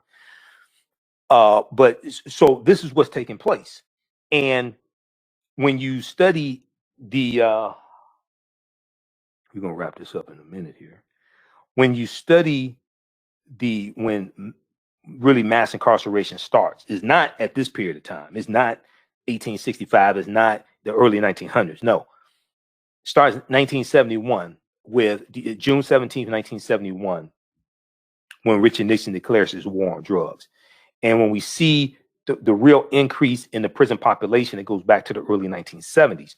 And basically from 1970 to 1993, we see the U.S. prison population quadruples. It goes from about 300,000 in 1970 to about 1.3 million in 1993. You can go to bjs.gov, Bureau of Justice Statistics, and you can research the prison populations there. So what happened was, Dr. Daryl Scott spoke at the Charles H. Wright Museum of African American History a couple of years ago, and we all went to dinner with them afterwards, members of ASALH, Association for the Study of African American Life and History, which is the organization that Dr. Carter G. Woodson co-founded, right?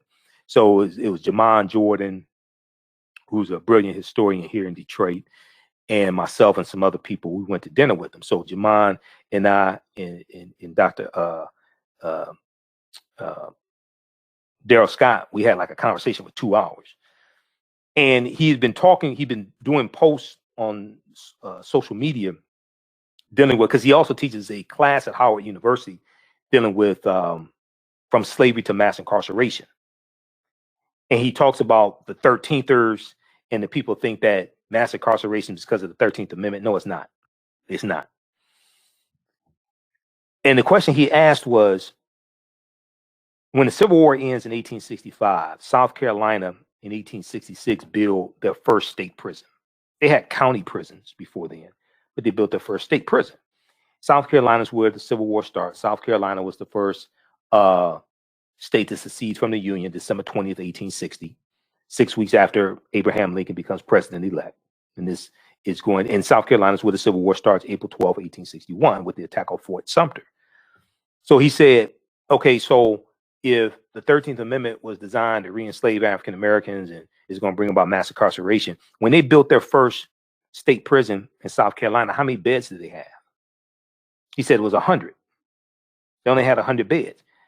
When you go study the trajectory of this, it takes something like, I think it was like 106 years from 1865 to 1971 for this whole mass incarceration thing to really kick off, when you understand the trajectory of this and chronology.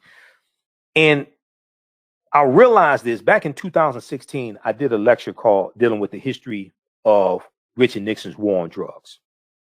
How Richard Nixon's war on drugs was a war on the African American community. And I did a lot of research in putting together this presentation and studying the war on drugs and studying prison populations and quote unquote what we call mass incarceration. And I already saw the documentary 13th from Ava DuVernay, which is all right. It's problematic. The documentary is problematic if you actually understand history, because their premise is false. The 13th Amendment did not create mass incarceration. No, that's BS. The premise is false. So after doing all my research, preparing for that lecture, the question I kept coming up with over and over again after I studied this chronology of history, I kept asking myself, if the 13th Amendment was created to re-enslave African Americans and bring about mass incarceration, why did it take 106 years for mass incarceration to happen?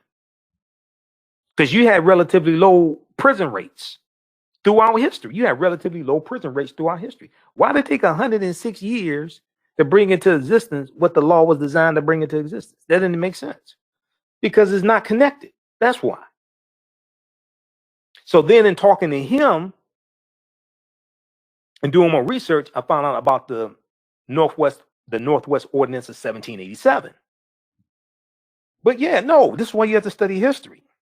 Because when I was working on that lecture and laying out all this history and going through the early 1900s and things like this, and the federal prison industry, 1934, 1938, which becomes Unicor in 1978 and things like this, I'm like, why did it take so long for this whole thing to jump off like it did? So, all right. And then lastly, number 5 was American history is not reducible to race and racism. American history is not reducible to race and racism. But so there's some good information in the 1619 Project, but there's some flaws. And one of the problems is it doesn't deal with the African presence in this land largely prior to 1619. Let's talk a little bit about 1526 in South Carolina. The Africans taken into South Carolina 1526. I think it may mention Juan Garrido in 1513 coming into Florida with Juan Ponce de Leon, the Spanish conquistador. But the information that's in this book here, the first Americans were Africans, documented evidence, the 1619 Project ignores. That's problematic. because this was our land stolen from us. Yeah, African people, we've been in this land going back at least 51,700 years ago. All right. Okay, so let's see here. Some of this stuff we may have to deal with tomorrow. Okay, 127 Republicans voted to overturn the election results. And okay, very quickly here, and we're gonna have to we'll probably deal with that some more tomorrow. 147 let's see, 147 Republicans in Congress voted against certifying Democrat Joe Biden as the winner of the presidential election this month. Not only did they try to overturn the election results and give legitimacy to Donald Trump's lies of rampant voter fraud, but they essentially tried to erase the mammoth turnout of African American voters that helped Donald Trump win. Okay. Now, very quickly here, Trump giving these pardons to his little criminal friends. I don't know if Pat Cipollone and these other attorneys, I don't know if they told him, but when they accept your presidential pardon, they give up their First Amendment right against incriminating themselves. So if they're subpoenaed to testify in court, they cannot plead the Fifth Amendment because you already gave them a pardon. Okay, when you understand the powers of the pardon, when you give somebody a pardon, they can't invoke the Fifth Amendment if it's if they have to testify in court, like surrounding circumstances around or crimes that they may or may not have committed to receive the pardon. So these people he's getting pardons to, Roger Stone, Paul Manafort, Stephen Bannon, all these little criminal friends of his, they could very well be witnesses testifying against him in court, and they can't invoke their First Amendment right. Okay. Do you have an idea or business that requires app development or thinking of moving your IT resources to the cloud? We have post-paid and profit-sharing plans for unique ideas or profitable businesses. Who can take advantage of this unique program? Entrepreneurs with unique ideas, startups, small to medium businesses. Contact us 267-209-0352. Visit nomadicsystems.net, nomadicsystems.net today.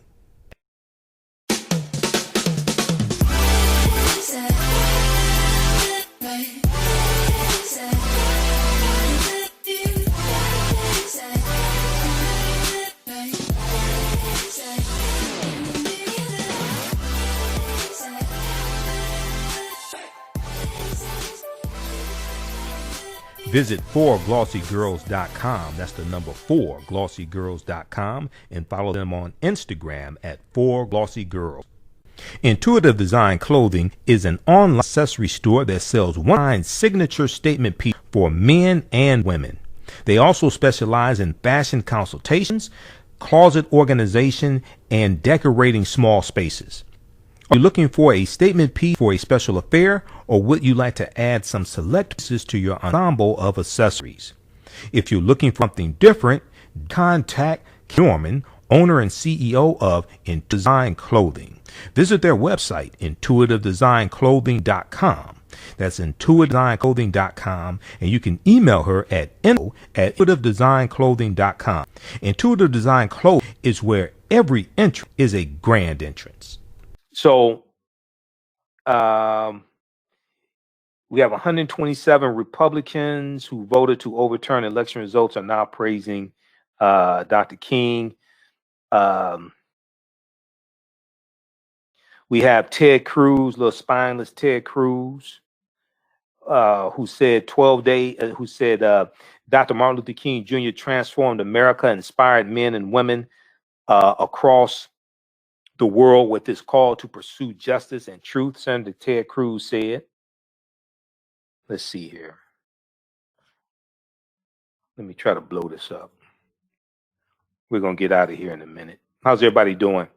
If you like this type of information, also you can donate to the African History Network, $ the AHN Show through Cash App, $ the AHN Show through Cash App, also through PayPal, paypal.me/the AHN Show, paypal.me/the AHN Show. This helps us keep doing the research, stay on the air, keep broadcasting. Okay. This is from Huffington Post. 127 Republicans who voted to overturn the election results are now praising MLK. By refusing to certify the electoral college results, the GOP lawmakers were denying the voices of black voters who turned out heavily for Joe Biden. All right, now, let's close this. So we see Ted Cruz's comments. Dr. Martin Luther King Jr. joined America and inspired men and women of the world with all to pursue justice and truth, but you were lying. You were lying. Rep. Lauren Bope, Republican from Colorado, the quote from Dr. King, the measure of a man is not where he ends in moments of comfort and convenience, but where he stands at times in controversy. You are a QAnon supporter, you dumbass. You're a QAnon supporter, Donald Trump supporter. Representative Lauren Bope is a supporter of arranged, baseless QAnon conspiracy theory. Okay, this nonsense. Then the NAACP tweeted to Kelly McEnany, outgoing secretary. I'll be so glad not to see her ignorant. NAACP tweeted, "Press sec, you dare not utter the word of a man who sacrificed his life in the fight for equality and truth, while you spewed hateful rhetoric and worked in the most hateful and divisive administration in modern history. Hashtag MLK Day is a call to action. Your action, shut up." This is what the what the NAACP tweeted. Right? Now, can you all see this? Hopefully you all can see this. Kelly McEnany, White House press secretary conference that Donald Trump saw on Fox News, and then he brought her on to be the White House press secretary. She tweeted, "Today we honor a hero who embodied love and faith in his pursuit for equality, Reverend Dr. Martin Luther King Jr. The ultimate measure of a man is not where he stands in moments of comfort and convenience, but where he stands at times of challenge and controversy." All right. Now, Reverend Bernice King, daughter of Dr. King, she tweeted, "I encourage you to study." Well, so she replied to Lauren Bope, Republican Lauren Bope, conspiracy theorist, nonsensical supporter. Bernice King tweeted, "Encourage you to study my father comprehensively, to attend the King Center's virtual sessions on his nonviolent philosophy, and work to eradicate racism, war, and poverty. A powerful book to start with is his last one, Where Do We Go From Here?" Her dumb don't read.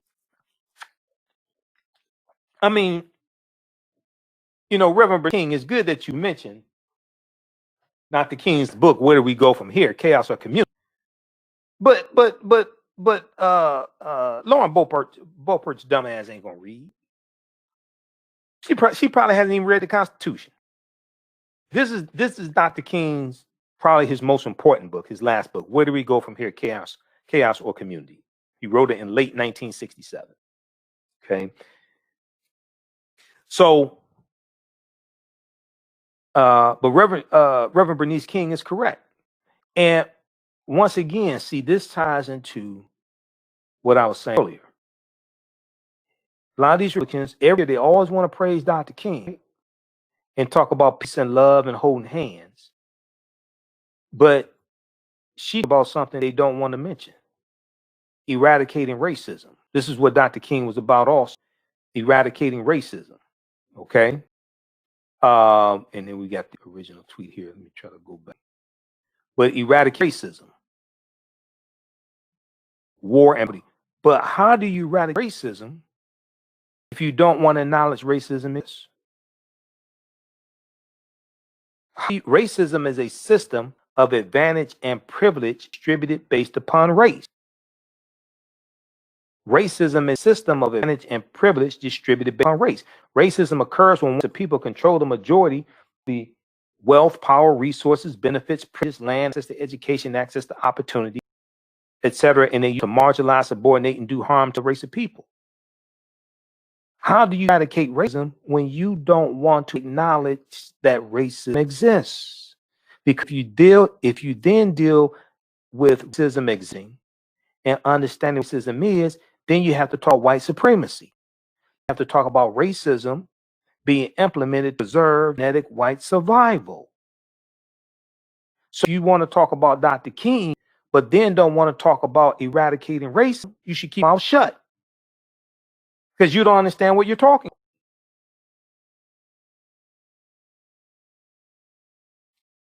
All right. We'll probably talk about this some more tomorrow night because when you read this article, they got a whole list of these people who put out statements of Dr. King with links to what they said. So just for the sake of time, well, I don't have much. Just for the sake of time, we'll probably get to some of this tomorrow night. But you can read this article, have a real good laugh. Okay, you got Rick Scott from Florida, John Kennedy from Louisiana. Oh, Cindy Hyde Smith. Oh, the public hanging woman. We got to look at what her statement was. The public hanging woman, Cindy Hyde Smith. Oh, I'm gonna have to respond to her ass person. Cindy Hyde Smith, okay, who votes in lockstep with Donald Trump. Let's see what she said here. No, I gotta show you this. Now this is gonna be the last one. I gotta show you this one here.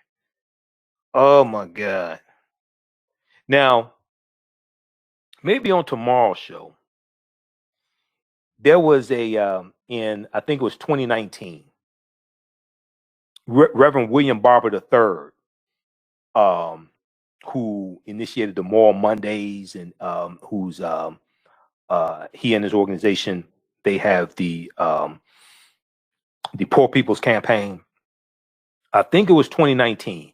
He was speaking at a Dr. King Day event. And the governor of the state, I forgot which state he was speaking in. The governor of the state was there on the stage, sitting on the stage while Reverend William Barber III was speaking. The governor was a Republican. Reverend William Barber III called his behind out, right? Because see, once again, you can't spend 364 days out of the year dismantling Dr. King's legacy, then want to show up to the Dr. King Day celebrations and talk about what a good man he was. And you work the rest of the year trying to dismantle his legacy. No, when they show up, like to the Dr. King Day celebrations, we need to call them out. We need to call them out. Okay. So let's look at the public hanging woman. You remember Cindy Hyde Smith, senator from Mississippi. Okay, back during 2018 when running against Mike Espy, American Mike Espy in 2018. The statement, she was talking about her supporters, and she said she'd be in the front row at public hanging if he asked her to attend or like that. And Mississippi was the state that had the most number of lynchings. Okay, from like 1882 to 1860, Mississippi was the state that had the most number of lynchings. But this is what the public hanging woman Cindy Hyde Smith tweeted. This MLK Day marks the year of honoring Dr. King's life. How the hell do you honor Dr. King's life, the public one? MLK Day of Service is designated as a national day of service to encourage others to celebrate Dr. King's legacy and volunteer to serve their communities. Volunteer, find volunteer opportunities, blah, blah, blah. Okay. MLK Day of Service. I want to know, how do you honor Dr. King's life? It sure ain't the way you vote. When she was running for re-election, she bragged about voting lockstep with Donald Trump. I think she said 95% of the time. You definitely don't honor Dr. King's life in how you vote. So explain to me how you honor Dr. King's life. I'm just curious as you put it out there. All right. Oh, man. So now I noticed none of them. There was a On The Last Word with Lawrence O'Donnell on MSNBC on Dr. King Day, there was a quote from Dr. King that he talked about, and this was dealing with the American dilemma. And I don't think any of them quoted this from Dr. King. Okay, but y'all can look this one up. Let me see if I can pull it. Yeah, this one right here. Let's blow this up. If you follow me on the African History Network, I posted on my personal page, Michael Imhotep, and then shared it on our Facebook fan page, the African History Network. Let's go to this one here from Dr. King. This is one a lot of Republicans, they don't want to deal with this right here.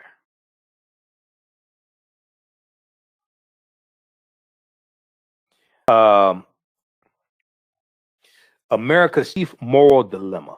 Okay, King said this May 16th, 1967, University of California, Berkeley. Many Americans would have a nation which is a democracy for white Americans, but simultaneously a dictatorship for Black Americans. I don't think any of them quoted this. Okay?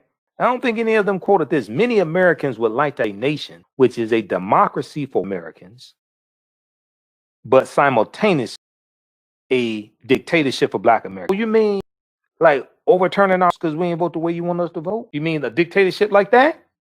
You mean a dictatorship like trying to throw out votes from the electoral college because they didn't go your way and you just want to ignore those votes? You mean like that? A dictatorship like that? You mean a dictatorship like sending 8,000 domestic terrorists to the U.S. Capitol building to interrupt a joint session of Congress that's mandated by the U.S. Constitution so you can stay in power and overturn the votes of the people? You mean a dictatorship like that? Is that what you're talking about?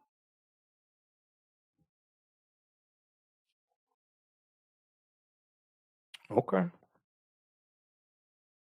So let's see here. Lastly, another horrible milestone to close out the worst presidency probably in U.S. history, definitely modern U.S. history. U.S. coronavirus death toll tops 400,000 in Trump's final hours. Associated Press reported Tuesday, January 19th, 2021. The U.S. death toll comes. The U.S. death toll from the coronavirus eclipsed 400,000 on Tuesday, January 19th, 2021, in the waning hours of the Donald Trump administration, whose handling of the crisis has been judged by public health experts as a singular failure. The running total of lives lost, as compiled by Johns Hopkins University, is nearly equal to the number of Americans killed in World War II. The number of, now, we just talking about basically in a year, 400,000 died. Okay? The number of Americans who have lost their lives due to coronavirus is nearly equal to the number of Americans killed in World War II.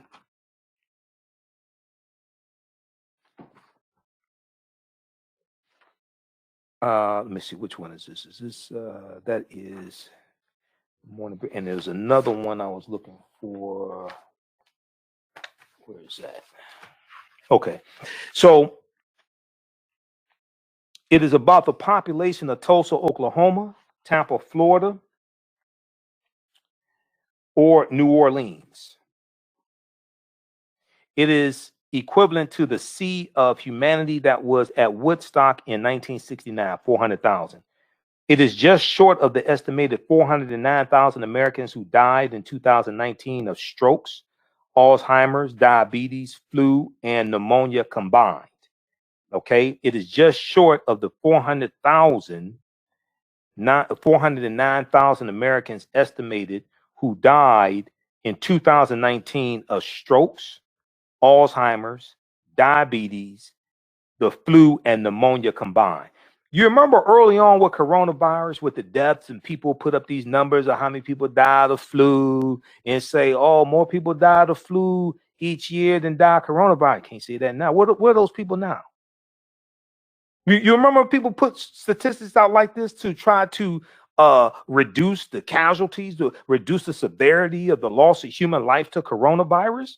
Oh, more people died of flu each year. Where are those jackasses now? 409,000 Americans died in 2019 of strokes, Alzheimer's, diabetes, the flu, and pneumonia combined. We're almost at that just from coronavirus. And the virus isn't finished with the US by any means, even with the arrival of the vaccines that could finally vanquish the outbreak. A widely cited model by the University of Washington projects the death toll will reach nearly 567,000 by May 1st. Nearly 567,000 could be dead by May 1st. Keep in mind, with the Spanish flu pandemic of 1918, that killed 675,000 Americans. We're at 400,000 right now, could be at 567,000 by May. The Spanish flu pandemic killed 50 million people to 100 million people worldwide. 675,000 were killed in the US. While the Trump administration has been credited with Operation Warp Speed, the crash program to develop and distribute coronavirus vaccines, Trump has repeatedly downplayed the threat, mocked wearing masks, rallied against lockdowns, promoted unproven and unsafe treatments, undercut scientific experts, and expressed scant compassion for the victims. Even his own bout with COVID-19 seemed to leave him unchanged. The White House defended the administration. Quote, we grieve every single life lost to this pandemic, and thanks to the president's leadership, Operation Warp Speed has led to the development of multiple safe and effective vaccines in record time, something many said would never happen, said White House spokesman Judd Deere. He's looking for a job too.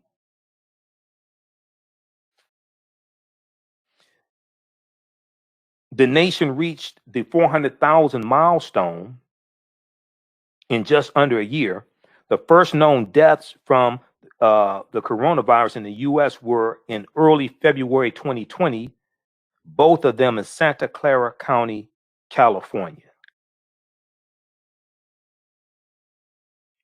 It took 4 months to reach 100,000 deaths. It took 4 months to reach the first 100,000 deaths from coronavirus. It took just over 1 month to go from 300,000 deaths to 400,000 deaths. Now we're having close to, on average, about somewhere between 3,000 to 4,000 deaths a day. And okay.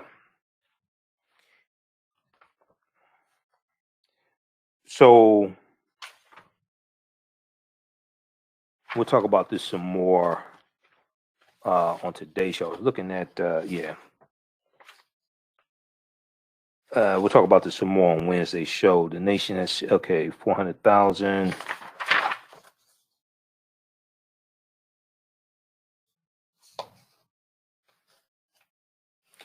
And we're at,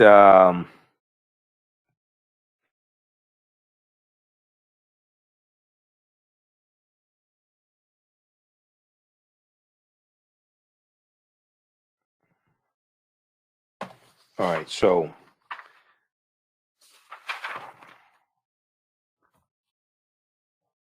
okay, we'll talk some more about this on Wednesday's show.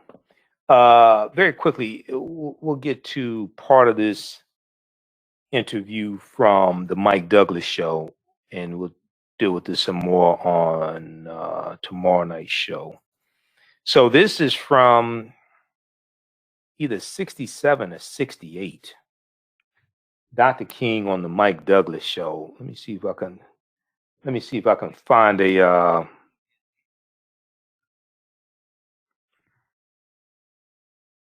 I think this was 67.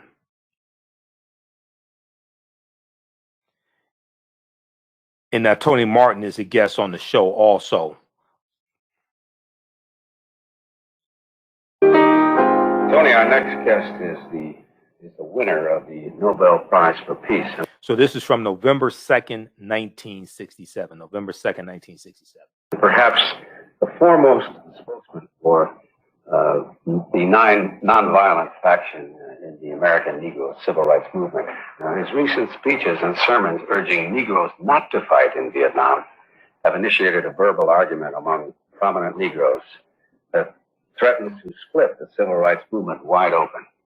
Would you please welcome a very outstanding and controversial gentleman, Dr. Martin Luther King, Jr.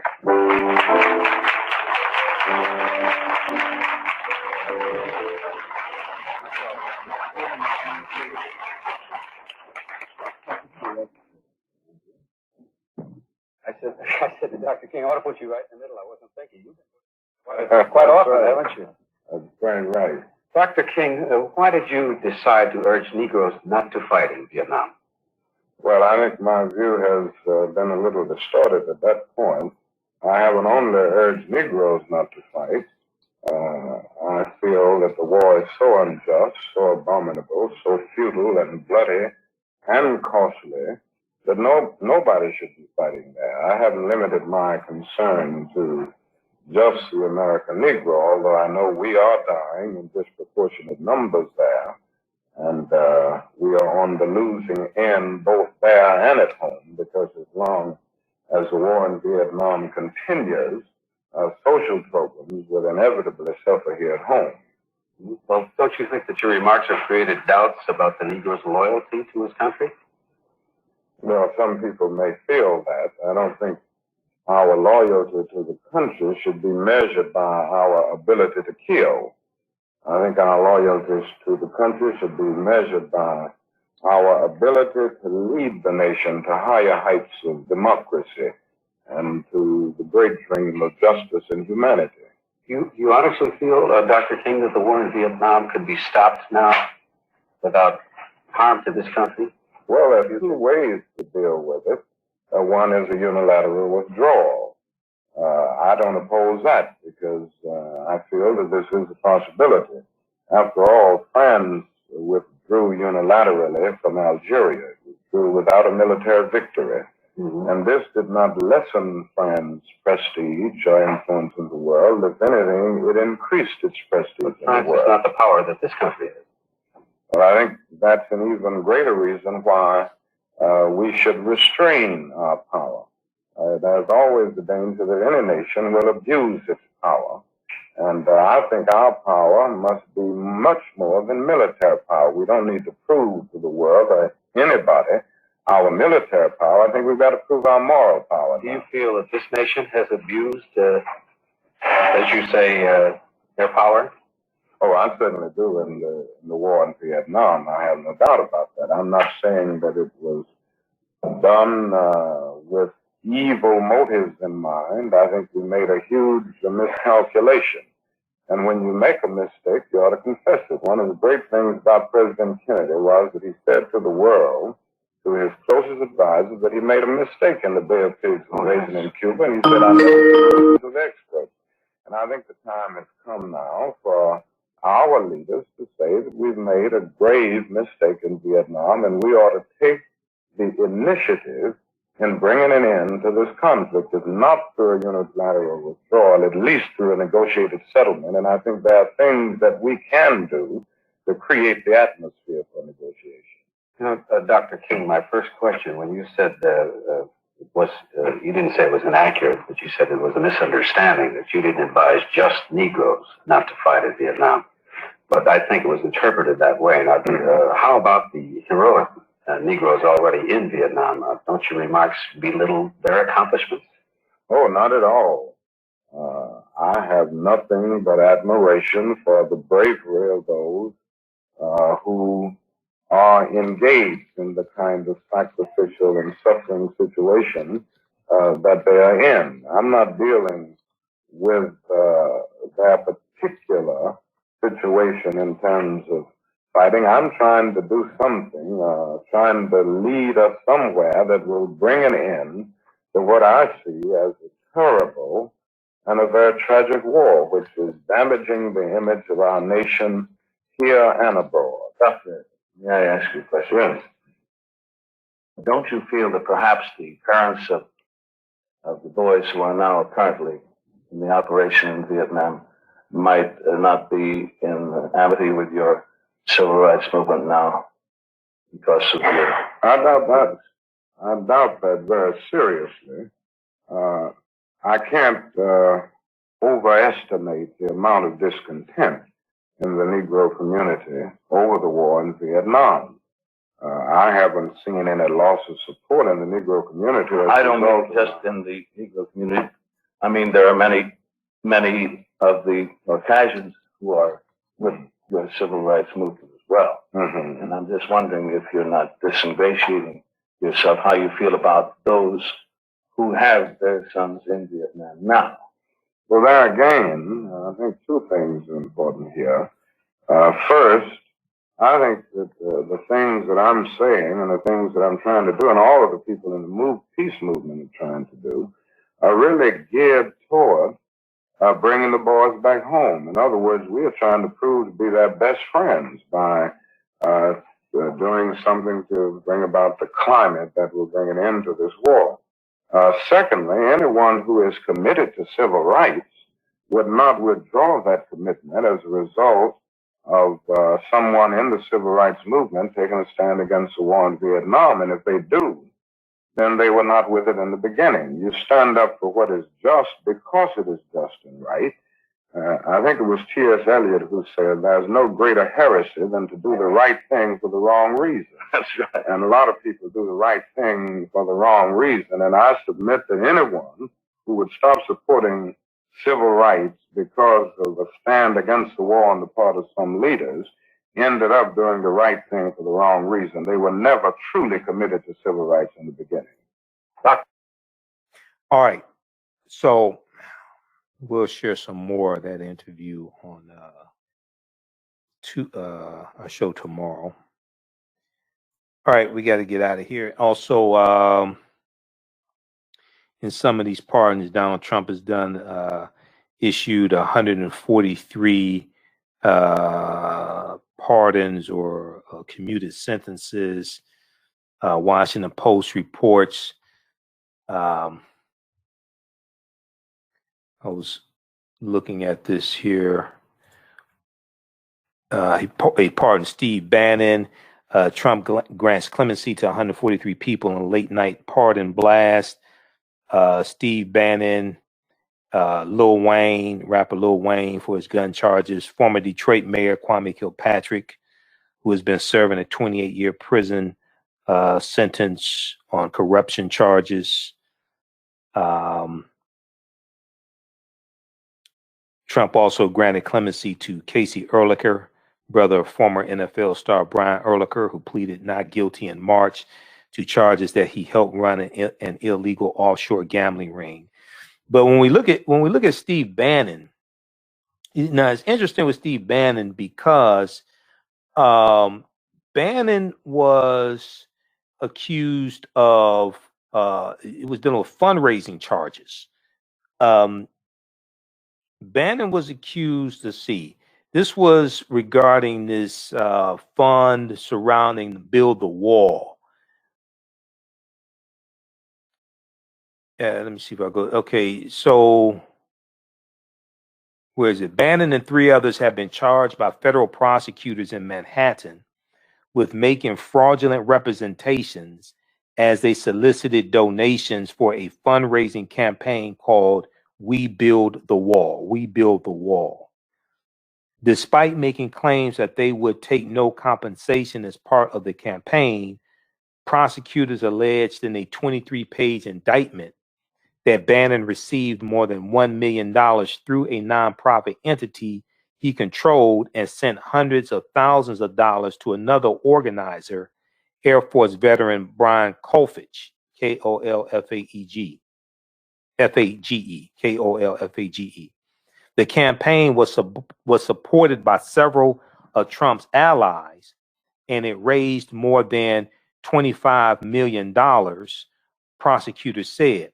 During his run for the presidency, Trump had repeatedly promised to build a wall on the U.S.-Mexico border and claimed it would be funded by Mexico, which it was not.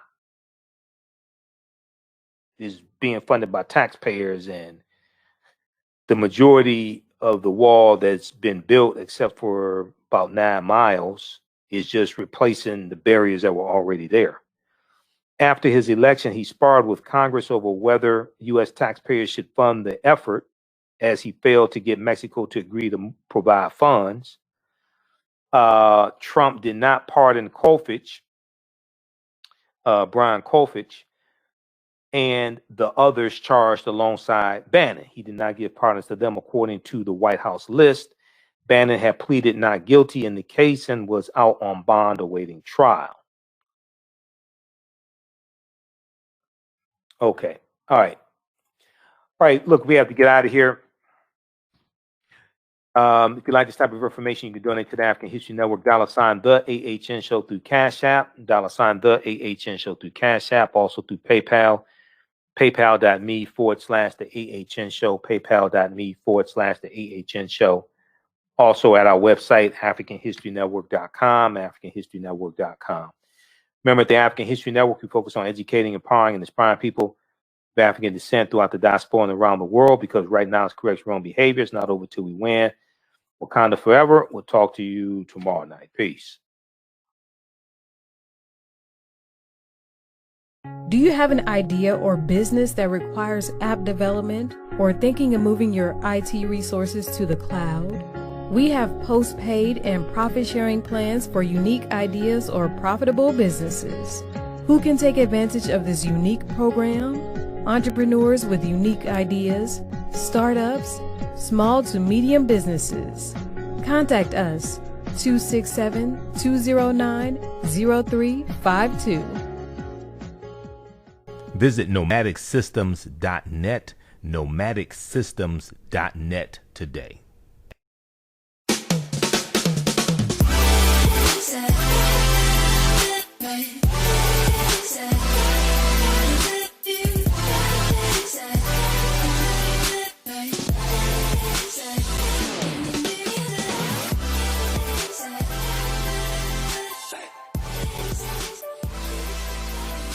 Visit 4glossygirls.com. That's the number 4glossygirls.com, and follow them on Instagram at 4glossygirls. Intuitive Design Clothing, an online accessory store, sells one-of-a-kind signature statement piece for men and women. They also specialize in fashion consultations, closet organization, and decorating small spaces.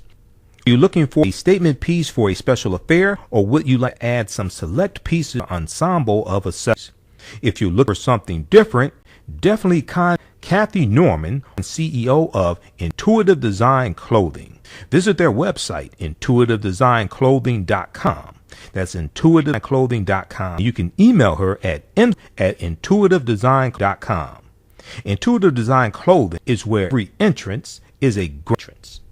Soul Natural Beauty Products offers organic, plant-based skin and hair products that will rejuvenate skin, naturally grow and thicken hair. Their whipped shea butter can heal or restore damaged skin cells to prevent hyperpigmentation and skin breakouts. All products are made with organic, plant-based ingredients. Their maximum hair growth oil is fortified with organic herbal extracts and undeniably proves that Mother Nature knows best. It thickens, lengthens, softens, and conditions all types of hair. They even guarantee hair improvement within 90 days or a full refund. Their all-natural 24-hour deodorant leaves the body smelling fresh without sweating for up to 24 hours.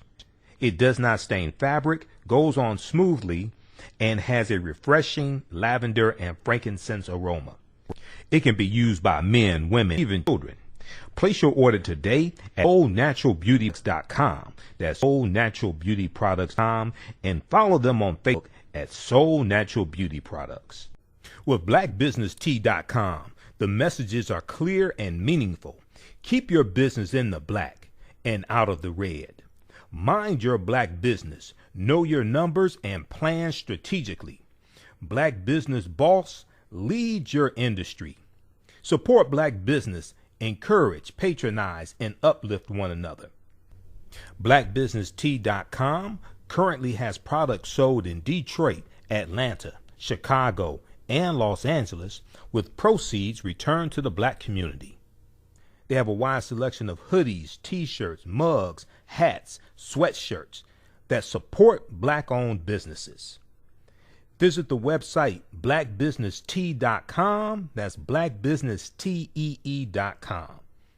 Do you have an idea or business that requires app development or thinking of moving your IT resources to the cloud? We have post-paid and profit-sharing plans for unique ideas or profitable businesses. Who can take advantage of this unique program?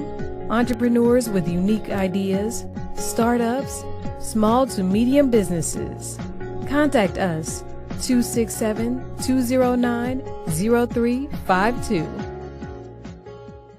Visit nomadicsystems.net, nomadicsystems.net today.